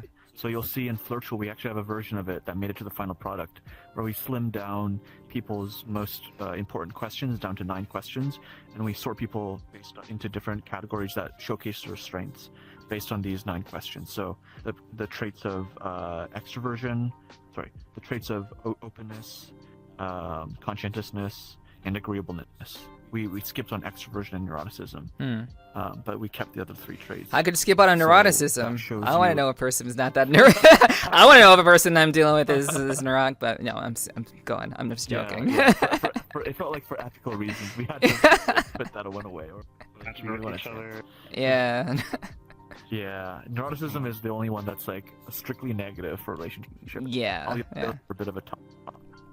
That's fair. So relationship science to bring the app forward psychologically. So that was really fun as well. These were some of the early things. What was tough? Funding. We had several periods where we thought we would die. We were very close to death as a company in bankruptcy, twice, if I recall correctly. And you know, but two periods that were especially bad in my memory. One period in like March-ish of 2021, and one period in 2022 summer-ish, if I recall. Those were like peak stress times. Yeah, but we came through. Like Google credits. Anyway, I don't want. Maybe we shouldn't get into the nitty-gritty of things too much, but Google helped us a lot. We were part of this START program in Google that gave us access to free cloud credits, so our technical costs were covered for a bit. And then we had some angel investors that came about from my trip to San Francisco, mostly. That also helped out in summer of 2022. Gotcha. And yeah, what else? What are some of the early friendship days. moments, the downsides? Yeah. Yeah, those are kind of the big ones. Yeah, like fundraising stuff, and yeah, just kind of figuring out what we wanted the app to be. We went through. Right. We like rebuilt the app from scratch probably like 4 or 5 times. Oh, yeah. I'm just trying to figure out what it should be. Oh my gosh. There was so we launched in March of 2022, and for how many months? Actually, For 4 months, 4 or 5 months, there was like a 15-second response time for every action, like 10 seconds. It would take like between 5 and 15 seconds for any action to happen. People are still using it like crazy though, so it was a good time, but our technical capabilities were overloaded at that time. an exercise in patience. Yeah. But yeah, good feedback. Mindfulness. We're still willing to use our horrible, like, laggy site so long and put up with it. Like, kind of Yeah. give us hope that this is something people want to use. Oh, Yeah. nice. Well, And yeah. we have to mention our first engineer, Aries. She's lovely. She rebuilt a lot of the app from scratch, or maybe I guess basically the whole app from scratch, right? In a new framework. For an iteration. Yeah, and really helped the project come along and saved it. She came at just the right time. We hired her on, and she really helped save FLIRTUAL back in the very early days of it. We launched in 2022. Okay. Nice. All right. Yeah. That's super interesting. And you two went into like far more detail than I was expecting, and I appreciate that. I love detail. I love the exposition in terms of it being valuable to understanding the context of like what you all went through to essentially get to the point of rebranding as FLIRTUAL. I think like I did not know that VR looking for a partner was even a name until I did my research. And I think most people like nowadays wouldn't even like know about that. And it's so funny because like I started, like I said, in 2022 myself, started in 2022 in VRChat. So that was around the time where you all were rebranding. And I may have like a latent memory of seeing like, I don't know if you all advertised in VRChat at that point in time. I don't know if that was the case, but maybe I'm just kind of misremembering. But anyway, I didn't really hear about looking for a partner or VR looking for a partner until I did my research into looking into the history of FLIRTUAL and everything that kind of went into like what made this kind of come about. And so I just wanted to kind of talk about like that period of time that kind of led you up into becoming what people know you as today, or the company as today. So was your mission of FLIRTUAL different from what it was back then, from in the past, like when you first started to develop this application? So I'm assuming it was always meant to be a mobile app from the very start. And correct me if I'm wrong, of course, but what was your mission the same as it was back then when you first started, or has it changed at all now since your name changed in 2022 to FLIRTUAL? Yeah, I would say it's essentially the same. Maybe some of the details have changed a bit, calibrated, but yeah, our mission has always been to bring people together wherever they are, based on common interests, things that make people get along in ways that wouldn't be possible otherwise without VR. We've made a little bit of a shift, I guess, since then. I mean, we were always very gonna leave it up to the users to use it how they want. So if people were looking for a thing only in VR, or a ERP session, or meeting up in person, getting married, whatever, or just friends, that was all very much supported. We didn't really push people in any particular direction. Now I think we focus a little bit more on people meeting up in real life eventually. It's not entirely factored in right now and like going through the app or matchmaking, but we want to encourage more is the medium distance, again, like a couple states away. Right now we just do matchmaking by country, but we want to get a little more granular than that.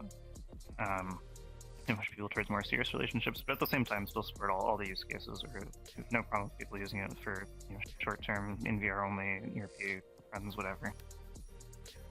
Okay. Do you have anything to add? Yeah, I'd add in the middle there, in the identity crisis years, we had very pie in the sky, like we'll be the everything app for VR. I think that was we'll be the everything social app for VR. Like we'll be the next, if Facebook wasn't terrible, like the next social media for VR. That was the right social network for VR kind of idea. And we were like, what would that look like? Well, it might look like a feed of people for you to meet, or like a bunch of events catered towards you, or like a queue of groups that you have similar interests. So yeah, that was it all kind of vaguely manifested in FLIRTUal through our interests or through homie mode. But yeah, originally we had much more ambitious plans, and then we had to kind of slim them down to create a product that served a need in the market. So yeah, I've become much less anarcho-conscious through my time at FLIRTUal.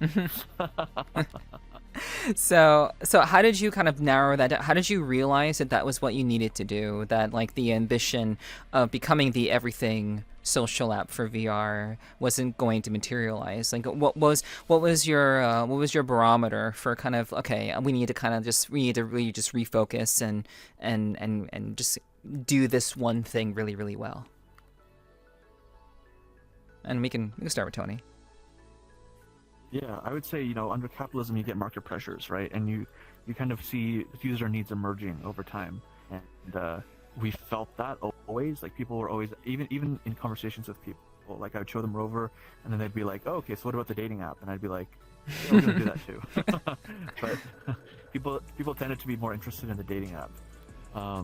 At the same time, we also felt competitive pressures, so we had Planet Theta and Never Met kind of emerge from the bushes of the jungle towards us with their spears. Yeah. So we felt competitive pressures that way as well, and based on that, we kind of shifted our focus towards FLIRTUal. That's what I would say, yeah. Gotcha. Kyle? Yeah, pretty much. I think it was largely kind of the reaction to the Rover beta, where some people signed up, they used it, the feedback was fine, but it didn't have the traction to really go anywhere. And yeah, people would see it and they'd ask about VRLFP. So I think people, at least in our community, never really forgot about VRLFP, even if they stopped using it for a while, and they were excited for it to become better, a better version of itself. And then yeah, I never met data came along, kind of accelerated that. Okay.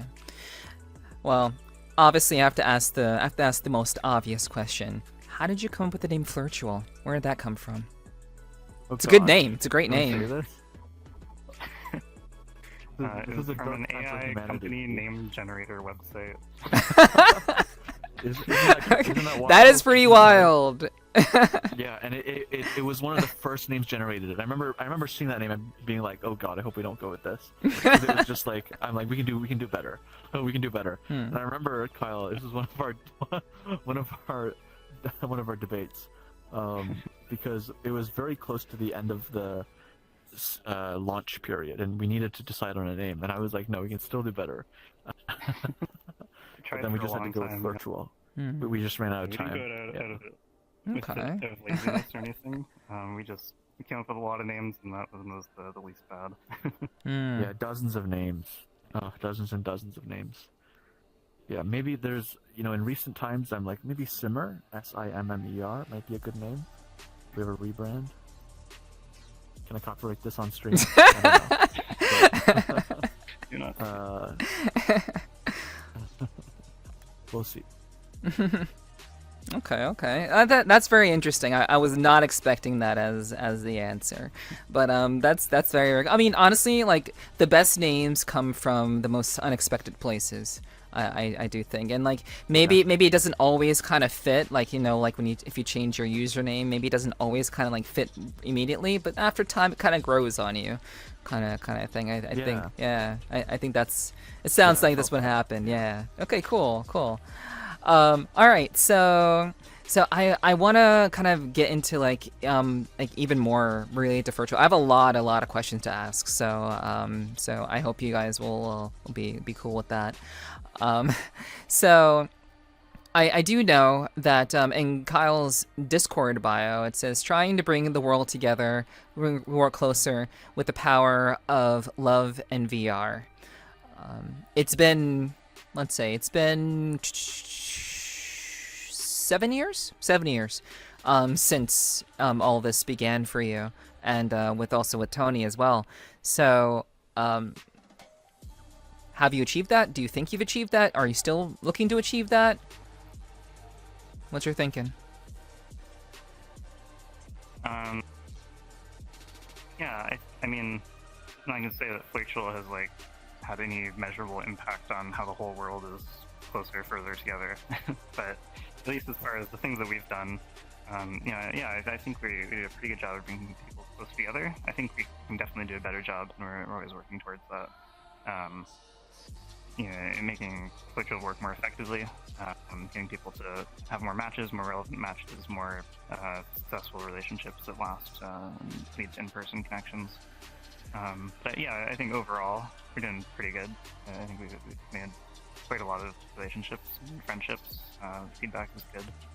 I like to think we're bringing at least a small part of the world closer together. Okay. Tony? Yeah, I would say it's fulfilling work, especially when you're in the community and you can hear some of the stories firsthand.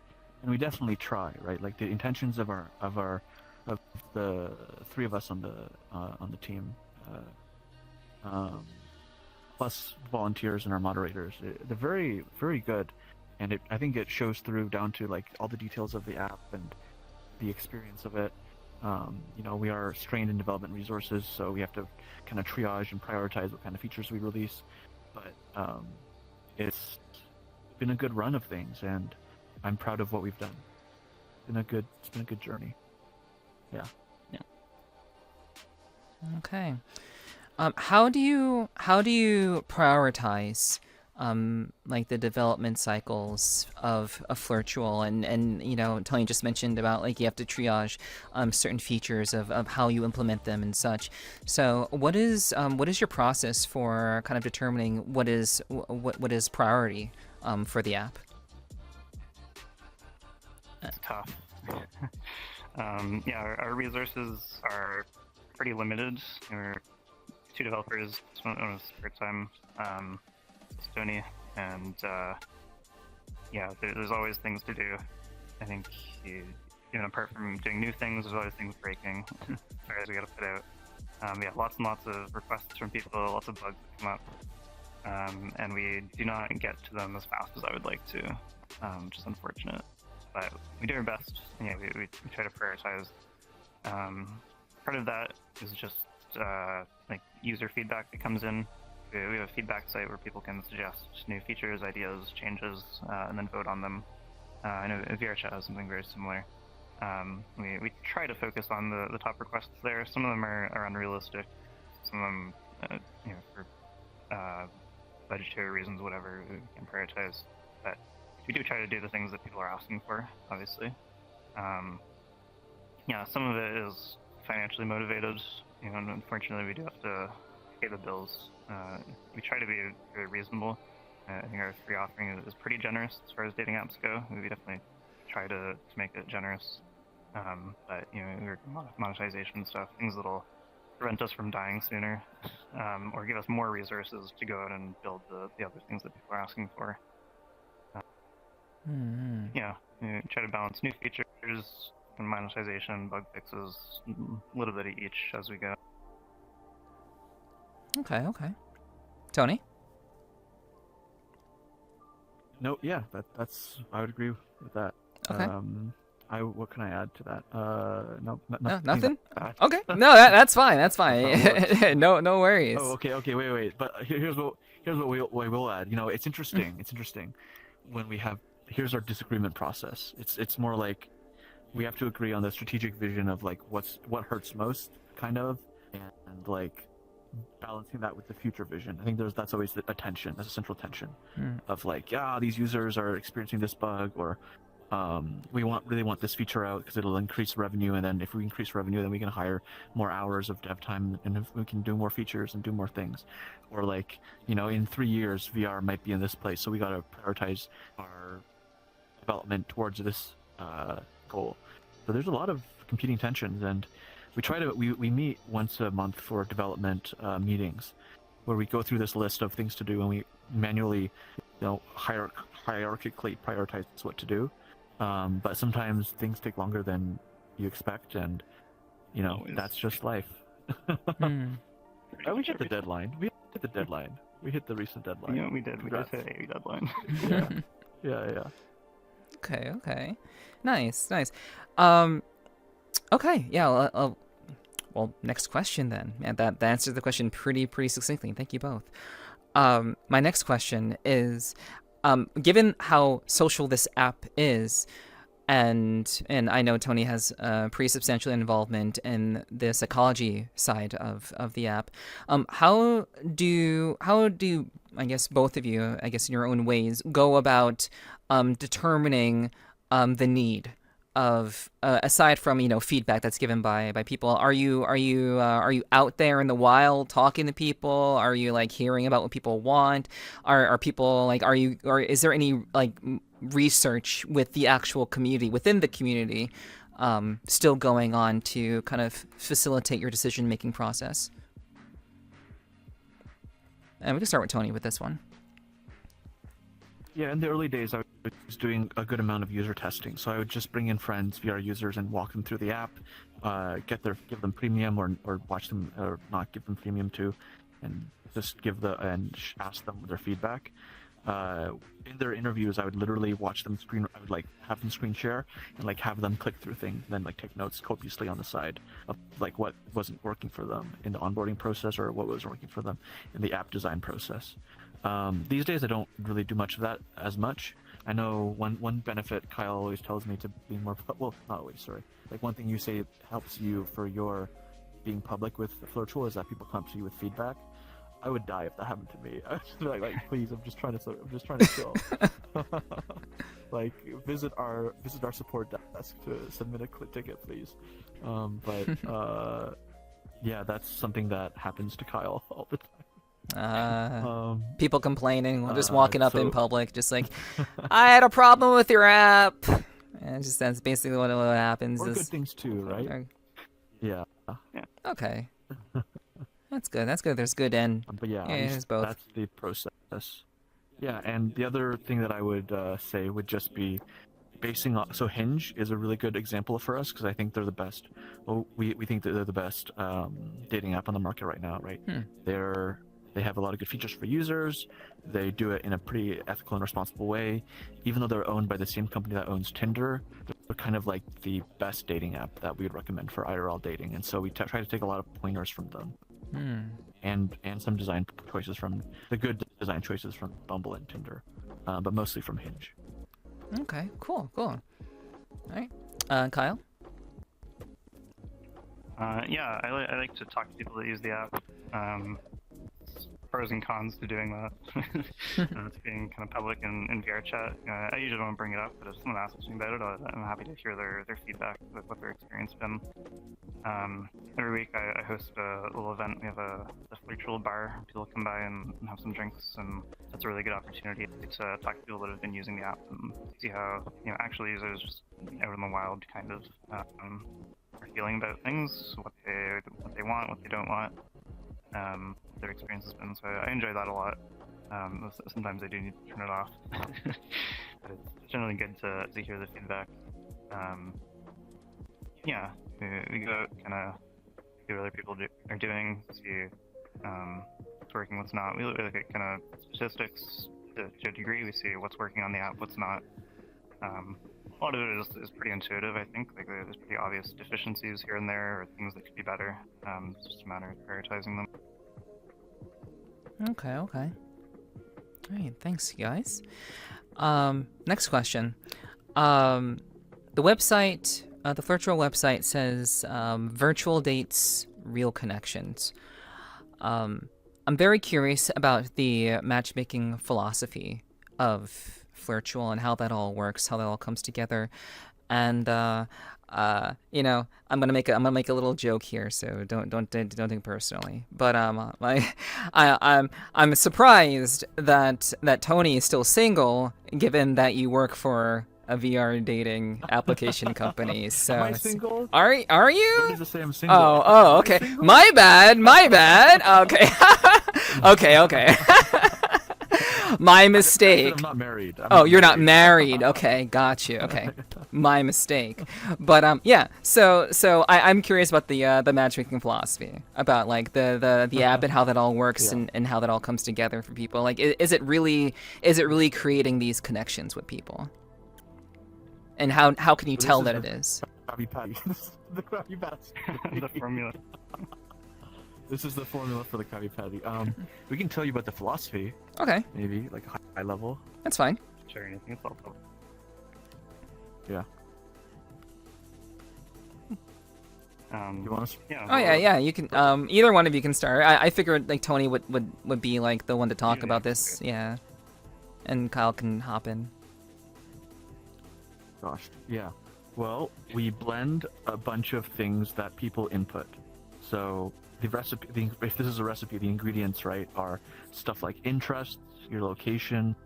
So there's hard filters and there's hard filters, and then there's weights. And this is, you can deduce this from the website. So the hard filters are stuff like age and gender. So those are the two things that are the hard filters for FLIRTUal. So once you set those, you won't see anyone outside those, like any other dating app, pretty much, unless you change those. Then we have the weights, right, for everything else, where you have your interests, you have your location, you have your custom interests, you have your games, you have your psychology traits, and then I'm missing some stuff.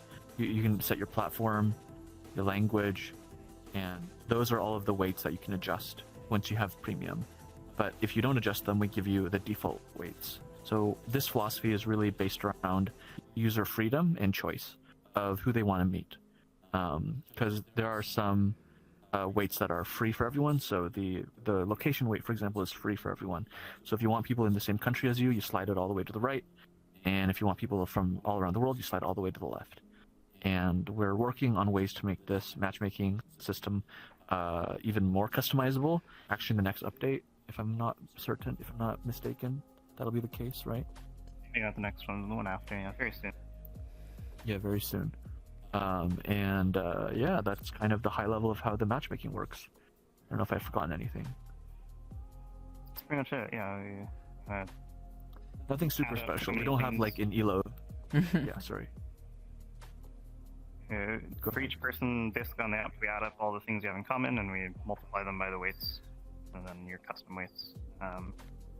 Yeah, that's probably my favorite feature on FLIRTUal that I think is very underappreciated, is the custom weights.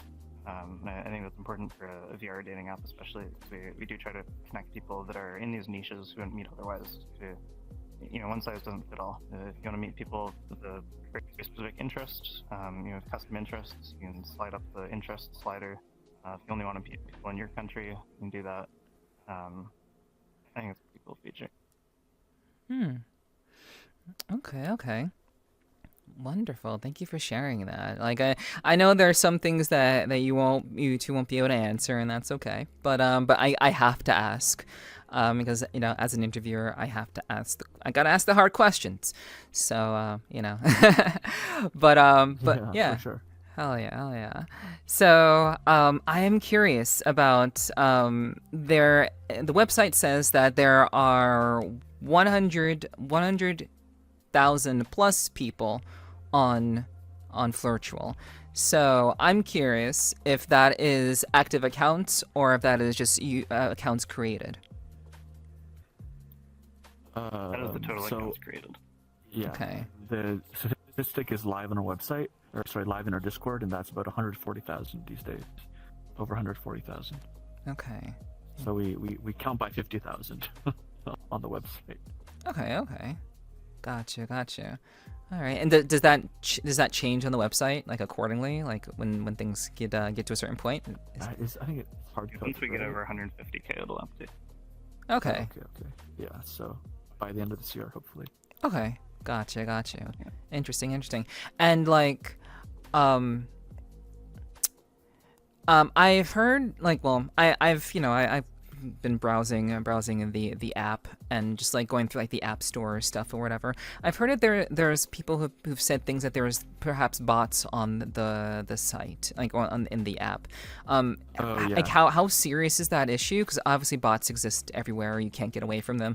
People will bot anything these days. So like how, as a company, do you both of you kind of like navigate the user base and the active user base comparatively, so people who are looking for legitimate matches do get legitimate matches?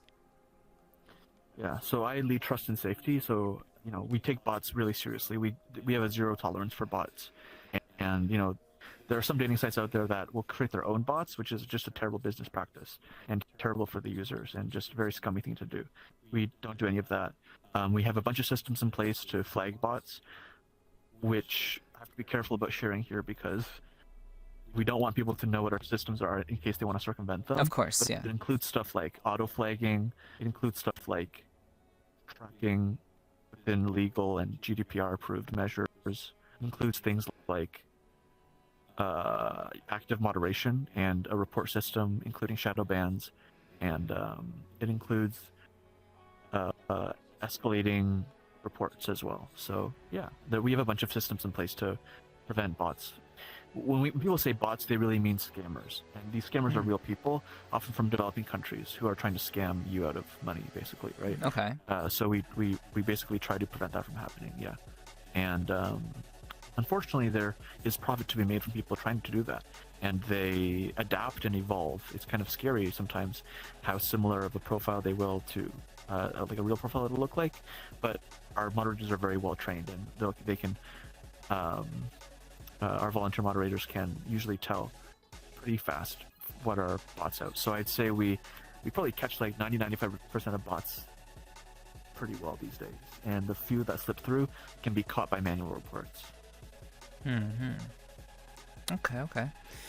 Interesting. Anything to add to that, Kyle? Yeah, unlike the scale of the issue, I'd say yes, there's a lot of that on FLIRTUal. Yeah, again, our moderators are fantastic. They do a really good job of catching them pretty much immediately. People do see them here and there, but they don't see very many of them compared to how many sign up. And it is a problem on all dating apps, pretty much all software these days, unfortunately. Yeah, it's tough, but we put a lot of work into solving it as best we can. I think we do a fairly good job. Yeah, a lot of people don't realize that they're not automated. We see pretty much zero automated bots getting through. It's all people manually creating accounts, often on multiple phones. They'll download the app. It's really difficult to completely automatically get rid of them. We do the best we can, but it's a very challenging human effort. Yeah. It's a constant chess game where you play different moves against the opponent than against the scammers. Yeah, it's very much like a human versus human type situation where like you have to they just adapt to the methods that you all come up with, and you have to adapt to their their decisions that they're doing. Yeah, it's I can understand how it could be very exactly. challenging. Yeah. Okay. Yeah. Got you. One challenge we have there is that as we get more kind of mainstream users into VR and into FLIRTUal who didn't necessarily come from VRChat, it's sometimes difficult to tell them apart from the bots. Our moderators have sometimes learned that a real-life picture of people that sound like they've never played VRChat is a scammer, and usually it is. The bots are getting better, and the humans are maybe getting worse at seeming human. So sometimes it's hard to tell. Yeah, especially with AI-generated bios. Let me tell you, people are using AI to generate their bios, and it's very obvious. And like, you know, we don't brand the practice, but it makes this seem less like a real profile. And don't folks listening, don't do this. Or at least if you do this, hide your traces. Make it sound more like a human. Add a few, like, I don't know, get rid of the M dashes and the emojis, and like, you know, change the tone to sound more human if you can, because it just comes off as, I guess, kind of lazy and just not the right vibe for your profile, I would say. Mm-hmm. And scammers at the same time have gotten pretty sophisticated, where they know what's going on. They're familiar with VRChat, so they'll find pictures of people's avatars from VRChat and upload them now. They'll write about VRChat worlds and avatars and stuff. Wow. Yeah, it's sometimes hard to tell. Mm-hmm. Okay. Yeah, I can definitely see. Yeah, go ahead. Sorry, they do form a minority, though, of users, like a small minority of users. We just encounter them more because we do trust and safety. We're the ones that see them. Okay. Well, I'm glad that there's at least, you know, moderation in place, and there's actually a team that's looking over these things, and like, are these teams? Well, I don't want to. I can't ask that question. But I know that you won't be able to tell me the answer to that one. But it's good that you have moderation in place that actually takes care of these things, and to the best of your abilities, you know, monitors and tries to like stop these, you know, sophisticated attacks, you know, in their tracks. That's necessary, but it's an ever-present issue when it comes to, like, you know, apps, and whenever you have anything like of a social app, or especially like a dating app, for sure. Okay. Yeah, even though it's sometimes tough to balance our priorities and get development done, we do always try to put in the moderation first. So we put a ton of effort into our moderation tools, detection and systems and stuff. So it's quite good, I think, for what it is. Mm-hmm. Okay. So my next question for you two is, I'm curious as to, like, you know, as time has gone on, you know, people have found different ways of identifying themselves, and as we talked about earlier, there's a fair amount of diversity in VRChat, and how people like see their sexuality, how they perceive themselves. There's a fair bit of that going on. So I'm curious as to how FLIRTUal can handles the idea of matching up people with other people who have these very these divergent kind of perspectives. For traditional people, they say, okay, man and woman. In VRChat, it's like you have femboy, transgender, guy and girl, whatever. Sure. So there's these kind of layers that people have come to identify themselves as, especially when it comes to like finding someone who is a good partner for them. So how does FLIRTUal handle that? Let's say a person who's looking for like just someone who is like I am a female. I'm definitely a female. I'm not trans. I'm just a female. Or if I am trans, this is stated in my profile. It's very, very obvious that I'm not going to get paired with someone who perhaps isn't within that bound of what I'm looking for as a partner. So these are just examples, obviously, but I believe there are real human examples that people have to ask themselves whenever they go on a dating app. What are they looking for? What do they want? Do they want someone who's gay? Do they want someone who is lesbian? Do they want someone who is bisexual? These are all like very important questions. So how does FLIRTUal handle these sorts of things, especially with matchmaking? And Kyle, I guess you can start first this time, yeah? Sure, yeah. So right now, the way it works, when you set up your profile, you can choose man, woman, other. It's like other, you can choose from a pretty long list of other genders that we support.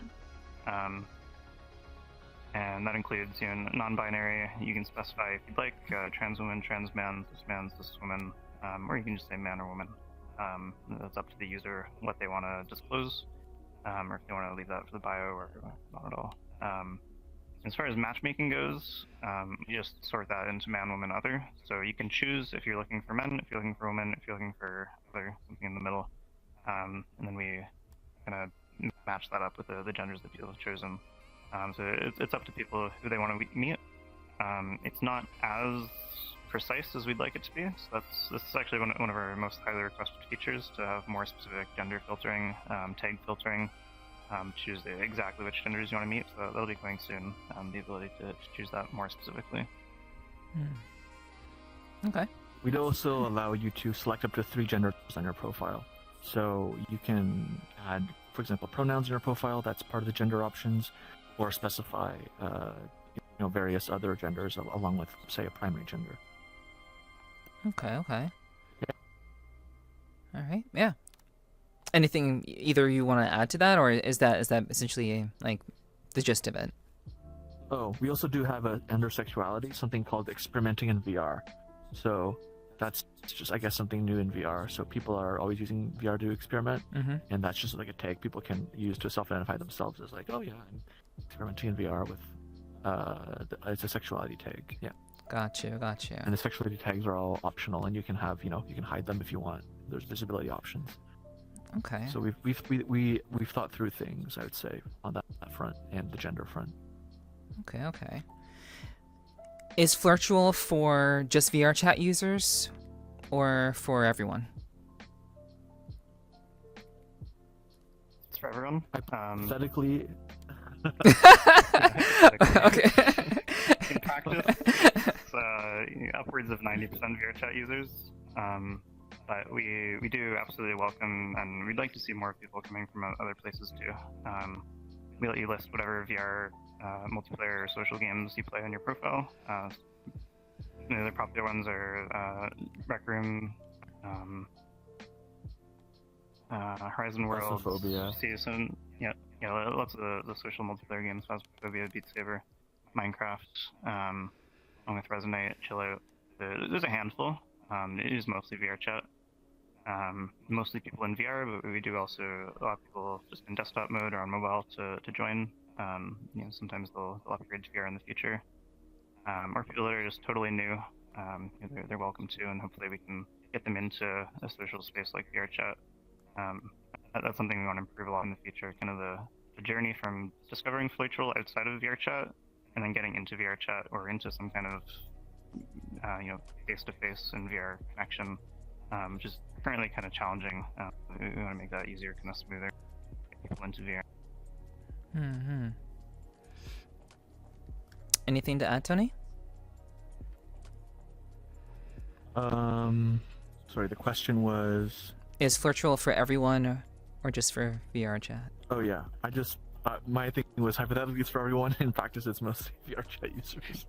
But yeah, just like Kyle said, we'd love to see more people from other VR apps, and we do want to improve, especially once VR becomes more mainstream, hopefully, the onboarding experience to help people more directly come into a VR date. Because it can be very confusing, right, if you don't know how to play VRChat already. How is FLIRTUal going about encouraging people to meet in person? What is that process, and what's the kind of the thinking behind that? If there's a back end stuff going into that, or maybe it's just very like upfront. But how is FLIRTUal like kind of trying to bridge the gap between fantasy and reality? We have an option that you can select on your profile, kind of the types of relationships you're looking for. And this has evolved over time, but the options are serious dating, where you eventually meet up in real life, casual dating that's just in VR, friends, and then hookups. So you can choose what you're looking for. That'll display on your profile, and it'll also be factored into matchmaking. So if you say that you're looking for something in person, you'll see more people who are looking for the same thing. And we don't necessarily guide you towards choosing that option, but we put it there.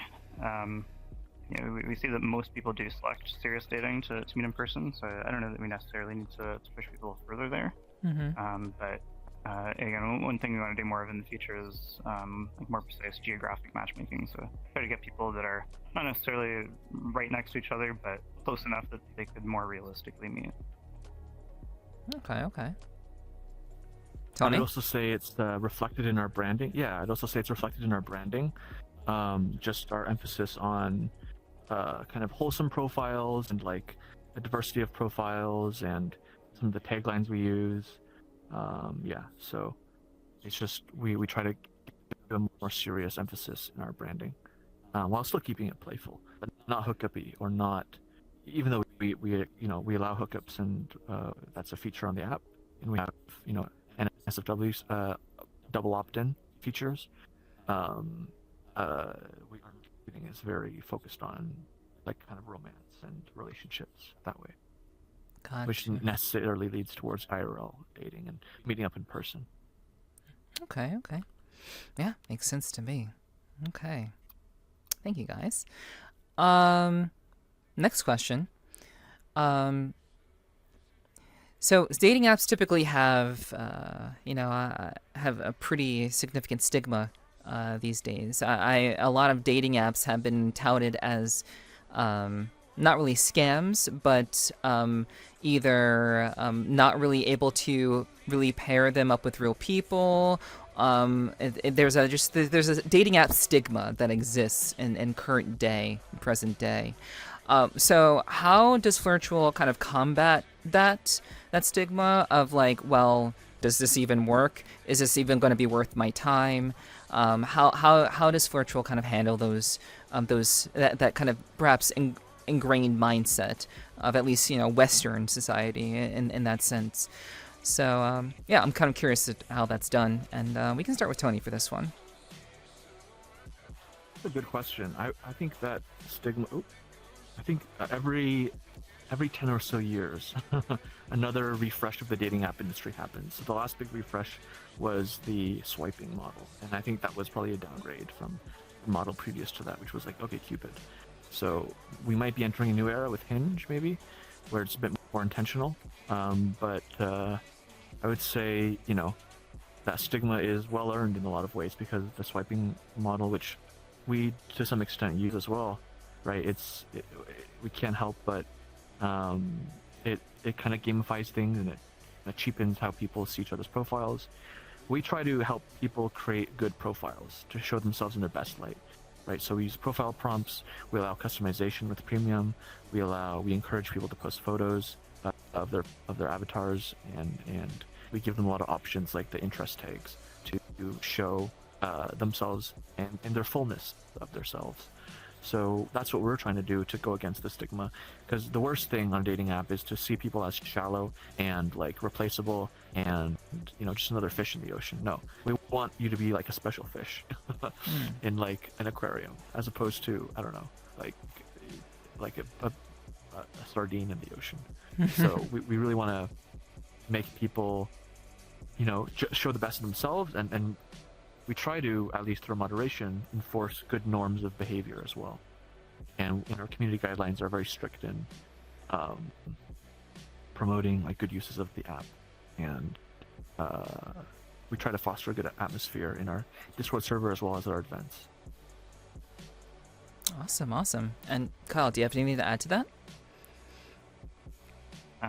Yeah, I mean, definitely young people especially, I think, are becoming more skeptical of dating apps and going back to meeting people in person or just not dating at all. And yeah, I think that the reputation is well earned. Dating apps are not great. We certainly try our best to do good. And I think that a pretty big difference with VR and having the first thing you see be an avatar as opposed to someone's real photo is that it is less shallow, I think. So we really try to put personality first. We have people to fill out the personality survey. We have people to share their interests, and that's a big part of matchmaking. You need people that you're going to be compatible with more so than attracted to physically. But I think that's a pretty big difference, I like to think. And yeah, some people think that dating apps are incentivized to do poorly because they'll find a relationship, they stop using the app, stop paying for the app. I can't speak for any other dating apps, but definitely not our intention. you know, we have the section for friends. We hope that people, if they have a good time finding dates, will stick around for friends even after they've entered a serious relationship. And you know, we believe that giving people a good experience, they'll tell their friends, maybe they'll sign up. We're not trying to get people to stick around by giving them bad dates. Certainly not on purpose.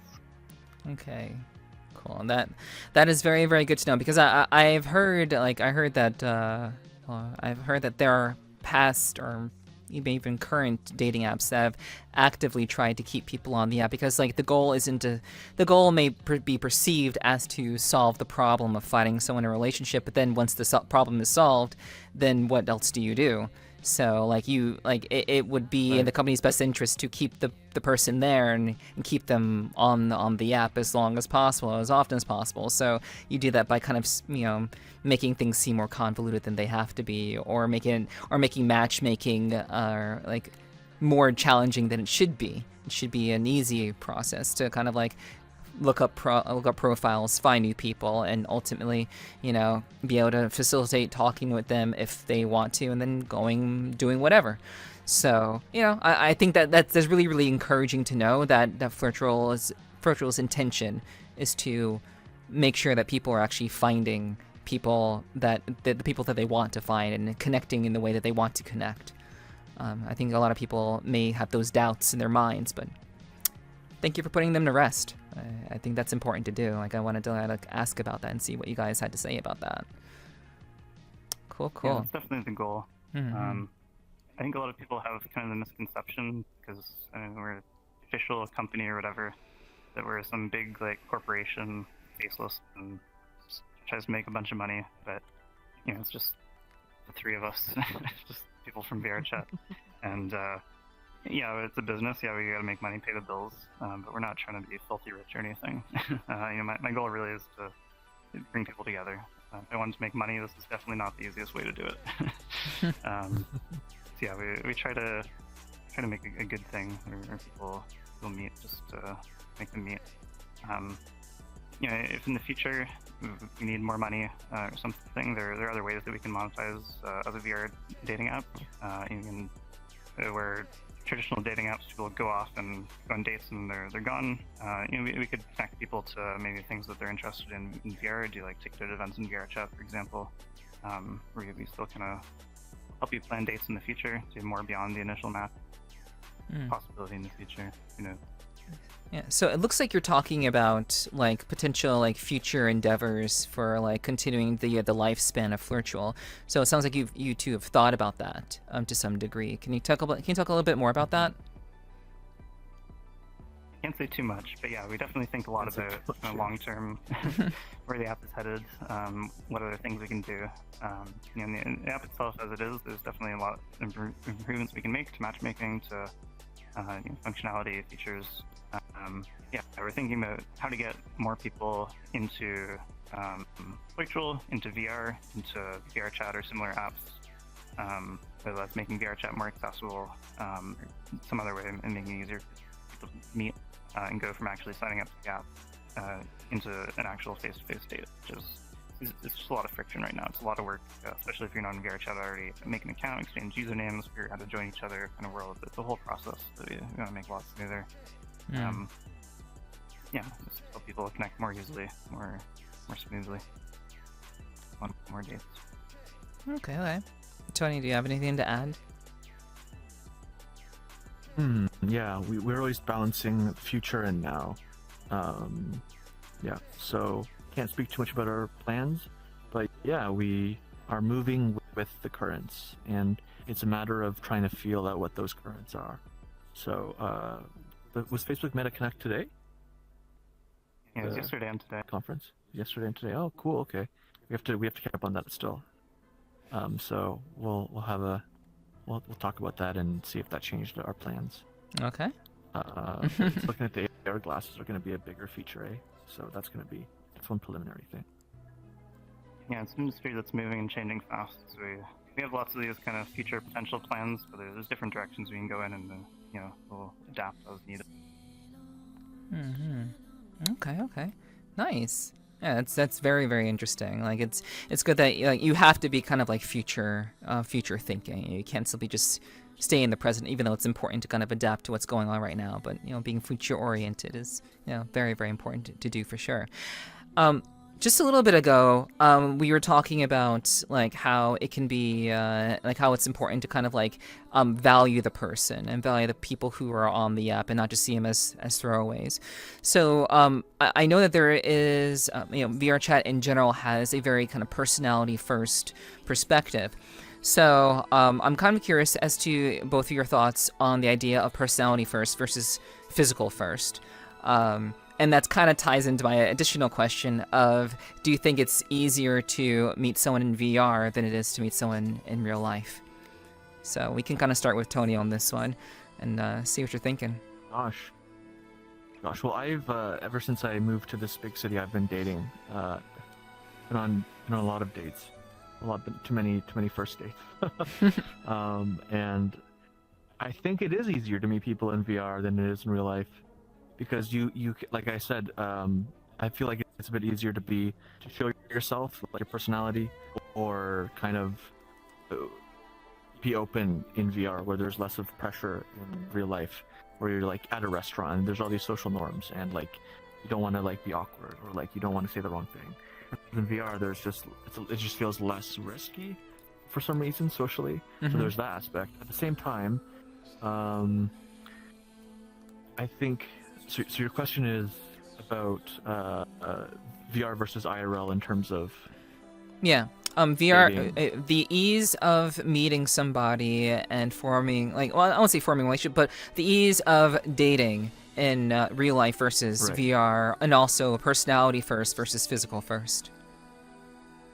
Okay, so two things. So I would say, long distance, which is what VR relationships tend to turn into, is very tough. VR makes it easier, but long distance is just going to be tough. And if you don't have a plan of like who's meeting who when, who might be moving into, who might be moving with, who might be moving in with together. Yeah. Yes. Then it can become very confusing and difficult, and it's just really tough. But we try to make that easier with VR, right? In VR dating, and we encourage medium distance dating, like Kyle said. So that's one way to look at things. There's that trade-off too. I've had relationships in VR that are very fulfilling, that I've met them in real life, and I've on average those have been with really good friends of mine. Whereas in real life, I've had less of a chance to develop those bonds naturally, and it feels a lot more forced in the dating scene, where it's like one date and then another date and then another date. So that's kind of been my experience. On the physical versus VR personality side of things, I would say VR has really reduced my emphasis on looks, to be honest, because the dating apps in the real world are just very looks-based, right? Mm-hmm. Yeah. Everyone is trying to present themselves in the most physically attractive light. And that's the thing you kind of focus on. You can't help but focus on first. Whereas in VR, I've found people, when I get to know them a lot better, it puts a glow around their face and their like vibe. Like it really makes me see someone in a different light, and not a different light, but see them in a more like rose-colored light or something.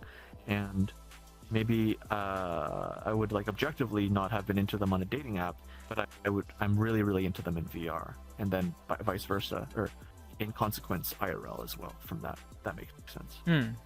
Okay. So yeah, go ahead.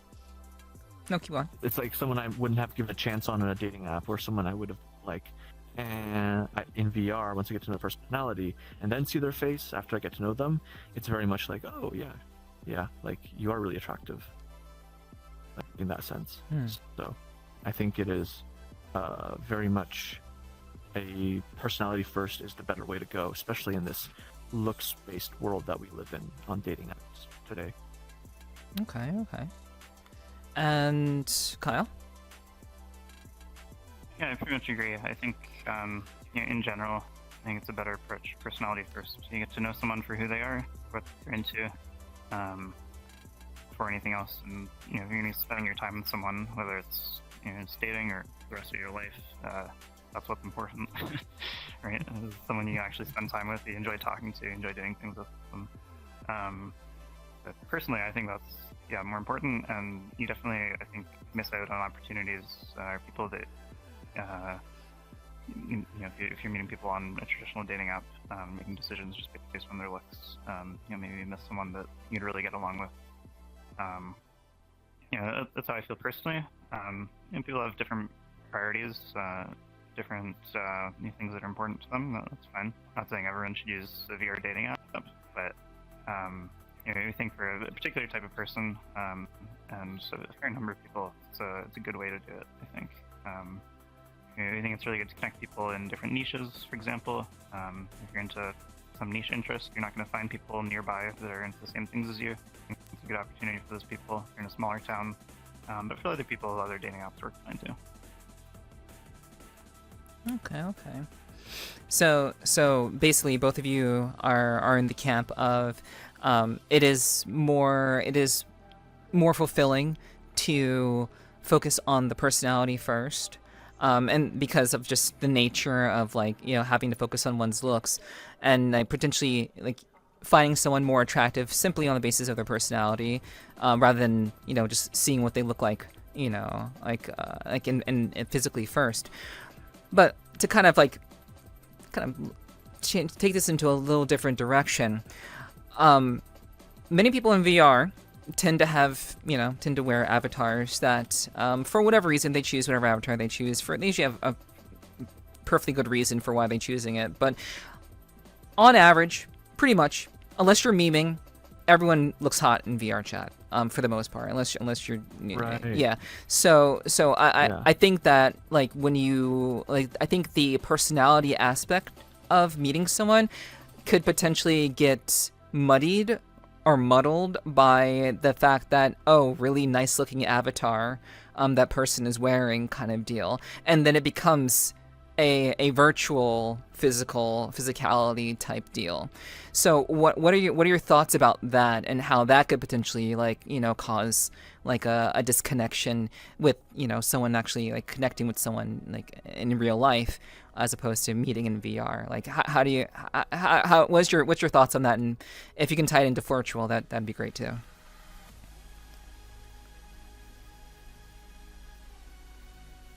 Either one of you can go first. I've definitely heard from people that have said, they met someone in VR and then they meet up in real life and it's not what they expected. They see them, it's not what they expected, and that's been the problem. But I'd say more often than not, it's fine. And I don't know, we encourage people to share a selfie or video call after maybe a day or two in VR. Don't leave it to your meeting in person, getting on the plane to see the person. It's probably a good practice most of the time. But sometimes I guess that's a problem. But so I think for the most part, if you fall in love with someone for who they are, for their personality, you're probably also gonna like what they look like. Okay. Tony? I'd agree with that. Yeah. And I think even though there sometimes is a disconnect between, the hotness of an avatar and someone in real life, I think everyone's personality and or soul can be hot with the right compatibility of someone else. So I think that's what matters more. And I think things like humor or shared interests, or your connection with someone else is really, really important, and is going to be the thing that over time shines through a lot more than initial attraction, which always fades. Like initial physical attraction, I mean. Yeah, that is true. But there is another phenomenon that you're touching on, which is that everyone is choosing attractive avatars. Yeah. I think that's we're just leveling the playing field in a way. That's an interesting way of perceiving it. Yeah. Okay. That's. Can you go into more detail about that, or is it just? Is that a passing thought? It was kind of a throwaway thought. Okay. Yeah. Okay. All right. It was just well, if there's a bell curve of a distribution of well, it's getting so nerdy. If there's a statistical distribution of people and how hot they look, I'm going. This is a bad. I shouldn't be saying this. But then like there's some people who are going to be on one end, people who are going to be on the other end. Most people are just going to fall in the middle, right? And so if everyone's hot, then you just kind of get rid of this bell curve anyway, and you focus on the attributes that matter more, like your personality, I think. The stuff that'll last longer. Yeah, on the dating apps, the people who stand out, they're locked behind, even on Hinge, like a rose garden, right? That's what it's called, or the rose jail or whatever, where like you have to spend money to talk to these people, because they're locked behind like a app feature. So, and they're usually the hottest people on the platform. So the dating apps pick up on this in their algorithms and they feed it back to you. Whereas we're really leveling the playing field here by developing quality profiles, not hotness. We're optimizing for quality profiles and personality matching. That's our mission and motto, pretty much, as in the matchmaking system. Okay. I get you. Okay. You know, I can agree with that. I can definitely see the perspective, and I think that was a fairly like very very level-headed way of approaching the topic. I think you did fine. You did great. Thanks. So, my next question for both of you is let's just talk about monetization. What goes into making paying the bills? How do you decide on which features to keep behind a paywall? How do you make those determinations and still keep the app accessible and most importantly, encourage people in a positive way, not because they have to, but because they want to spend money and help support the app? And I guess we can start with Kyle with this one. Right. Yeah, it's sometimes a tough balance to decide. I think we kind of try to do more or less the bare minimum, where like we have to pay the bills, so we monetize enough to pay the bills, and then there's other things we need to do or we want to do to make the app better. Ultimately, our goal is that the app works as well as possible for as many people as possible. If it's completely free for everyone, it doesn't work for anyone because we can't afford to run it. So there's a balance there where we have enough stuff monetized to make the free experience good, as well as the paid experience good. We try not to push it too far. I think that compared to other dating apps, we're quite reasonable. Our prices are a lot lower than some. The amount of stuff you get for free, the profiles you can view, is pretty generous.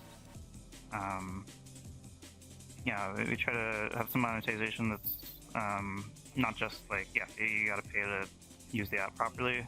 It's like, you pay if you want to save time, basically, if you want to see everyone who likes you without going through the queue. And you pay for like customization. You can theme your profile. It's not crucial, but it's a fun little feature. Or if you want to fine-tune the matchmaking algorithm, it's kind of more of an advanced feature. But for some people, that's important, and it's been pretty cool that they wouldn't get on other apps for that. Okay. Yeah. Just to put things in perspective, I think we're a third to half as expensive as Tinder and Bumble and Hinge, which puts us, especially as a niche dating app, that means we're really quite affordable, and our premium is $15 a month. We haven't broken that into tiers yet, but we might do them in the future if that makes sense, to help users in the way that Kyle said, in the way that for some users they get what they want, and for the experience, the free experience is more than enough for most people. A huge majority of our users are free, but the paid experience pays for the free experience. So there's that balance to think about always. And there's practices we won't do. So, there's a lot of kind of price gougey things that dating apps will do. One big thing that we've talked about is we probably won't ever do boosts, right? Because that is seen as an unfair advantage advantage, or it's also in the system, and but there are things that we can't spoil exactly, but there are some upcoming premium features that will be coming soonish, that we hope will make the experience better for most people, for everyone, hopefully, because it'll add more functionality as well as being premium. Okay. Gotcha. So how I know you two mentioned that back in the day, there was like a 15-second delay for every manner of like interaction that was going on the app. So how have things changed since then? And I guess how do you manage all of the the back end tech that essentially makes this app function? How does that all work? To whatever degree you can explain it. And I guess how do you keep the app from, I guess, not crashing and just have the experience to be stable for, at least, 98, 99% of the time? Certainly try. Yeah, there's been ups and downs. Back in like 2018, I mean, when we first launched, it was fine. Then we got 2,000 people signed up, and it was just a thing I threw together in a couple of weeks that I didn't expect anyone to sign up for. That was probably the worst time. That would be like a minute to load a page. It'd crash, give you errors. Horrible. That we work to solve those problems, improve them. Then, as we grow, problems come back. We fix them, we grow, they come back. So kind of cycles where we're kind of playing catch up as we grow. As a small team, sometimes it is challenging to keep up. We still have quite a few performance issues that we're working out. We'll have solved hopefully pretty soon. Yeah, I don't know. It's always a battle, and then balancing that with new features and stuff. As for kind of how it works, I don't want to get too deep into the technical stuff, but we got a server we pay for it. It's quite cheap. The database is the most expensive thing we pay for, I think. Kind of the biggest part of the app. Right. Comparing people's information. Matchmaking, we use a search engine technology essentially. So the same way you search for things on a site, and we search for people by these parameters that are weighted. That software is very optimized. It's quite lightweight to run. Our front end, like the UI, is more or less free to serve that. We're working on optimizing the way we use the database and stuff to make things faster, snappy. Our mobile app sometimes gets some complaints. It's not a fully native app. It's kind of a website embedded in an app with some native functionality tacked on. And that's improved a lot over time. Most people don't really realize it runs fairly well. It will run better in the future. We don't really have the resources for a total native app right now, but maybe someday. We did go a long time without any mobile apps or a website for a few years. Now we're kind of 50-50 on people using the app versus the website. Okay, and they just connect naturally through the website and the mobile app? Yeah, pretty much. Okay, gotcha. We definitely punch above our weight. We have some pretty world-class developers. Such a small team managing, such a growing project and a lot of moving parts. Mm-hmm. Yeah, I mean, it seems like it. It is really impressive. I think like getting any sort of application or any sort of business model to get that kind of working effectively, and not just making sure that the customers are happy, but to make sure that the infrastructure is stable enough, on a consistent basis. That can obviously make or break any app company for sure. So it's good that you guys are you're looking into that, you're caring about those sorts of things, and I think that's very, very, very interesting stuff, at least to me personally. How do you maintain stability, not even stability, but I guess security with given that it is what is it, web-based and mobile-based, with your database and everything? Do you run into any difficulties, any challenges with managing that and keeping things locked down with how everything kind of organized with the back end of the company? Yeah, I'm personally big into security and privacy, so that's something that we put a lot of work into. We always try to keep up with security trends, do things properly. We take our time, sometimes longer than we would like to, but we try to do things properly and carefully. We've never had any issues related to security. Okay. All right. Awesome. Then I think that's a pretty concise answer. Do you have anything to add to that, Tony? Nope. That's all. Okay. All right. Okay. One last question about FLIRTUal. Last question. Why should people choose FLIRTUal aside from any other app? Well, we listed a bunch of reasons that we think FLIRTUal is great, right? We have good matchmaking, maybe even superior matchmaking through the various interests, as well as, having custom interests, which other apps tend not to have. We also have a more serious, focused user base. So if you're looking for a more serious relationship, we emphasize that. But we've been told that our brand and values reflect that in the terms of the user base. If you look through the profiles, people tend to also have more quality profiles. That might be because we have a web app, or that might just be a carryover in terms of the way we presented ourselves and the way people go through onboarding. So people tend to have more quality profiles. So I would boil it down to those three things. And also we got a really cute cat mascot. But quality profiles, better matchmaking, and more serious focus on dating. Okay. Anything to add, Kyle? Yeah, that's pretty much exactly it. Those are, I think, the reasons that people should or would use FLIRTUal. The types of people that would appreciate those things or that we see using FLIRTUal, or we think might benefit from FLIRTUal, I think are people who are maybe in smaller towns or into niche identities or communities or interests. Anyone who's not meeting people that they get along with wherever they are, or thinks maybe they can meet someone more perfect for them somewhere else, I think should give it a try.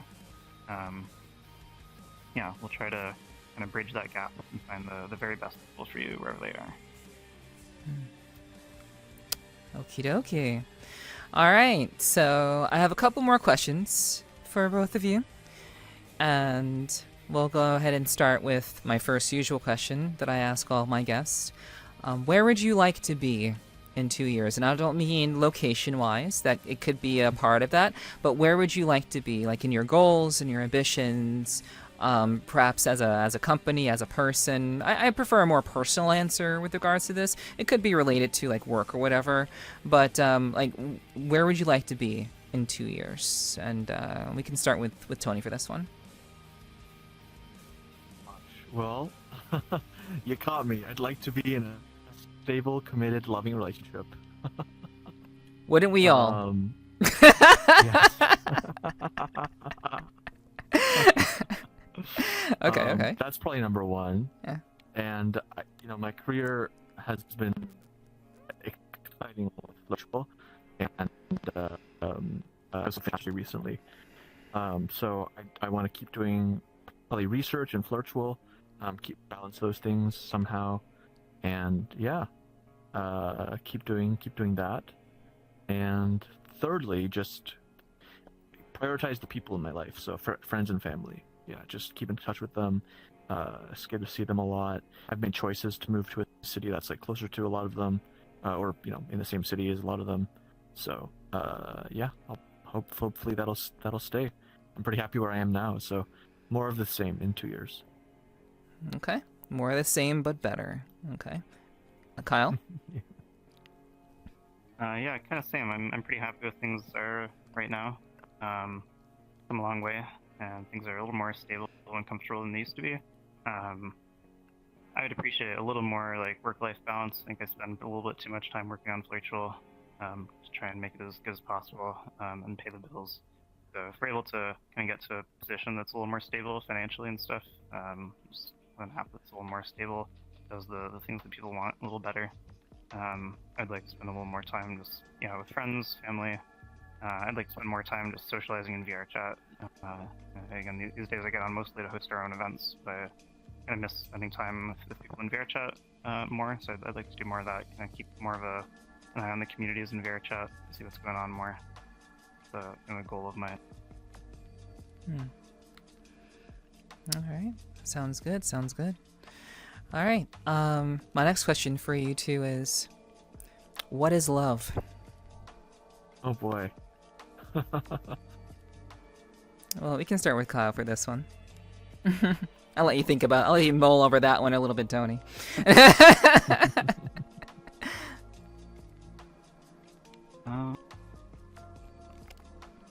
I don't know. I think it can be different for different people, but personally, I think it's someone that you can trust fully and really be yourself around 100%.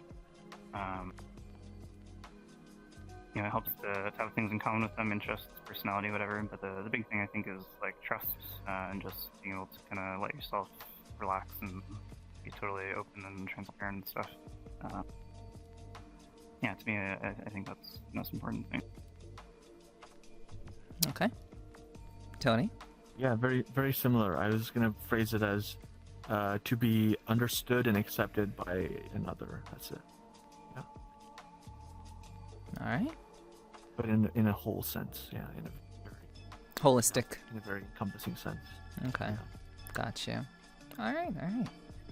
No one took my bait. That's okay. I can appreciate that. Baby, the heart. Thank you. Fine. I'm glad someone did it. Okay, fine. Great. Wonderful. I'm happy now.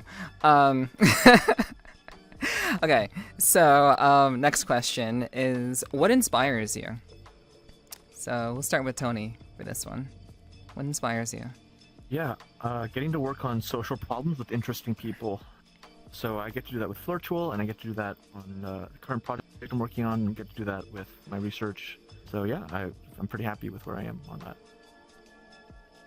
Okay. Kyle? I think what inspires or like motivates me the most is hearing from people, at least in terms of work, hearing from people who have used FLIRTUal and met someone, either a relationship or a friend. It's really awesome to hear people that have had a positive experience and it's changed their life for the better. That's really what motivates us to, or me at least, to keep doing this after a lot of struggles to get it to where it is, and ongoing struggles to maintain it. That's what keeps us going. Personally, kind of the same thing. I just get a lot of fulfillment from that. Connecting people, hearing from people that have their lives improved. Okay. All right, next question. If you could give any manner of advice, to whoever's listening in to the podcast, whoever's watching live right now, what manner of advice would you provide to them? This could be related to anything that we talked about. It could be related to anything that we didn't talk about. It doesn't have to be limited to what we talked about today. It could be just any piece of advice that you would like to give the people who are listening and watching right now. What would you say to them? And we'll start with Kyle for this. Be yourself. It's generic. I don't know. People find it unhelpful, but I think as far as dating goes, that's how you do it. And additionally, I'll say, try things. Like, I don't know. A lot of people hear our story running FLIRTUal and say, "Oh, it's so impressive! I could never do that. I could never make an app." But you can. I think anyone can. Anyone can do pretty much whatever they want. Some ethical limits and stuff, but I think it's easier than it seems to go out and do things that seem difficult. If you just really persevere and be stubborn. I'm a very stubborn person, which is why we're still here. Anyone can do it. I'm not some prodigy tech genius or anything. I just struggled through it for many years. Okay. Those are good words of advice. Yeah. Very, very good. The first one is very similar to what I was going to say. I was going to say love yourself, know yourself, and be yourself. So I think those are all related, but they're all kind of separate. They're all really important. So I don't know if you should do that in that order, but those three things. So love yourself, know yourself, be yourself. Yes. Okay. And yes. Okay. Gotcha. Okay. All right. I appreciate the advice, you guys. I hope that that others listening in appreciate that as well. Yeah, very, very well spoken, well said. All right, and We're last. also only 26. So I don't know if we should Hey, say with a grain hey, of salt. you're still doing cool things. We're doing things that the average person isn't really doing. You're in a different kind of realm of existence and like living a life that's a little bit different than the average person. I think any advice that you can offer, business or relationship wise, is all valuable.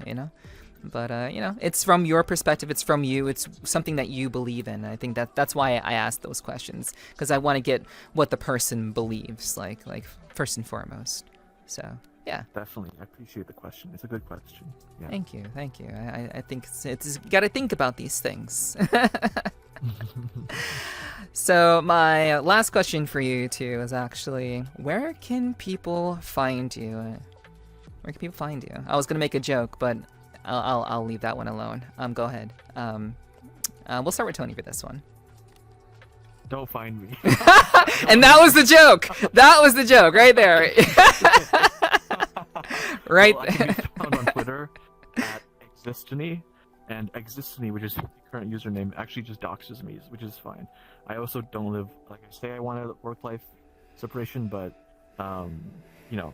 because we're public with the company and everything, and we're legally bound to this company, you can find my full name and all about me if you really want to. So Existony, EXISTONY, for anyone curious. All right, cool. And Probably on Twitter. yeah. Cool. And Kyle? You can also find me on Twitter or GitHub at not kfarwell on Twitter or kfarwell on GitHub. You can find me in VRChat at the FLIRTUal bar Thursday nights. You can find our Discord /FLIRTUal, our website flirtual.com, on the App Store or Google Play. Check it out. Alrighty. And for those of you who you'd like to find me, you can find me over at twitch.tv/Nepherti. If you are watching this on YouTube right now, thanks for watching.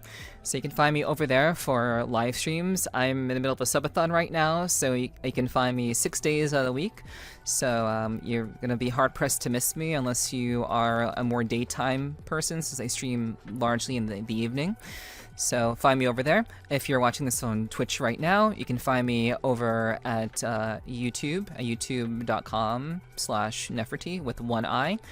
You can also find me on Twitter at Nepherti with two I's. Sorry for the confusion. Names are taken stuff. Sorry about that.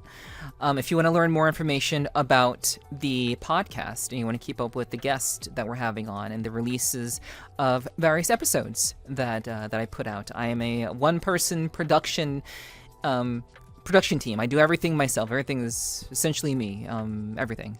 So if you'd like to learn more about that, you can join me over at Sweet Talking Pod. I would appreciate any follows over there if you enjoyed this podcast at all, or found me on YouTube and enjoyed any of my podcasts. If you'd like to keep up with that, that is a dedicated place where you can keep up with that specific information.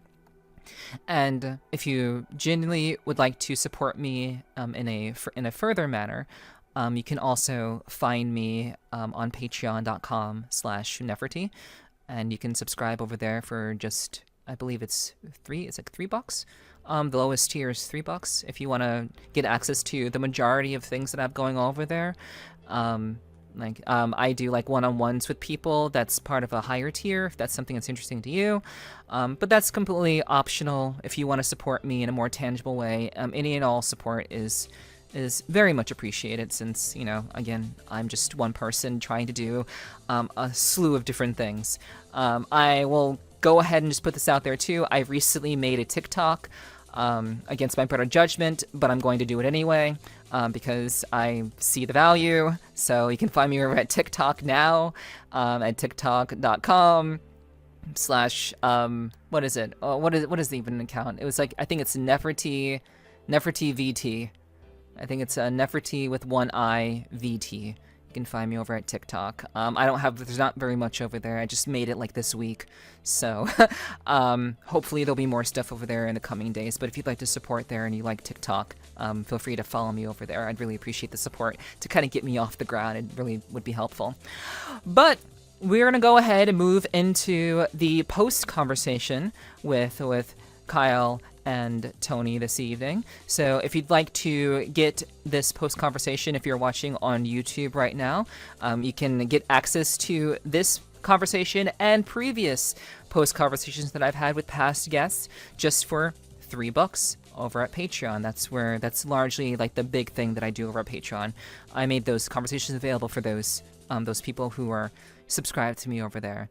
So, but for those of you who are watching this live, we'll be moving into that part of the stream, that part of the conversation. But I do want to thank you guys so much for tuning in to this episode of the Sweet Talking Podcast. This was episode 69. And of course, I would be hard-pressed. I'd be a very, very, very terrible host to not thank both Kyle and Tony for coming on and being willing to talk with me this evening.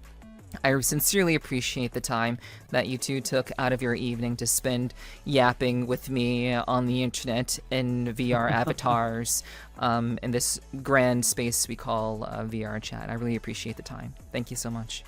It was lovely. Thank you for having us. Yeah. What was that, Kyle? I think you cut out for a bit. Yeah. Fair enough. Yeah, my pleasure. Yeah. It was great chatting with both of you. Both of you have, Kyle is much technical and more on the technical side. Tony is more on the philosophical and psychological side. Both sides, which I very much appreciate, and I'll be inquiring more about in the post conversation. But for those of you who are watching now, go find FLIRTUAL on VRChat. There is a VRChat group, so if you type FLIRTUAL into the search in VRChat on VRChat website, you will very easily find them. I've already joined the group. Shush, don't tell them. So you can go ahead and do that if you'd like to do that. And obviously they do hold events, so if you'd like to hang out and meet new people outside of the app, you can definitely check out their events that they're running. I believe you said it's on a weekly basis, Kyle? Yep, every week. Okay. So please do check them out. Go support. If you've been looking for a love or a new friend or just someone to drink with, check out FLIRTUAL. I think if you liked anything that was said tonight, I think you will have a good experience on the site and on the app. So we're gonna go ahead and move into the post conversation. And for the rest of you who are watching live, please stay tuned. For those of you who are watching on YouTube, thank you so much for supporting my podcast. This is episode 69, and I hope it was a good 69 for you. But we will hopefully see you in the next one. We'll be starting season 7. With episode 70, the next one that comes around. So I do hope that you all will be ready and ready for the next ones that come around and continue to support me. I sincerely appreciate you all so much. And with that, I will bid you all adieu. Thank you all so much for joining me for this episode. I have been your host, Nepherti, joined by Tony and Kyle. And if you resonate with anything that was said, please leave a comment. Please support what I'm doing here. Every little bit helps, and I really appreciate that so much. So with that said, I will see you all in the next one. Take care, have a great day, a great night whenever you may be watching, and do love yourself, because how can you love someone else if you don't love yourself first? So I will see you all in the next one. Take care, and bye-bye. Bye-bye.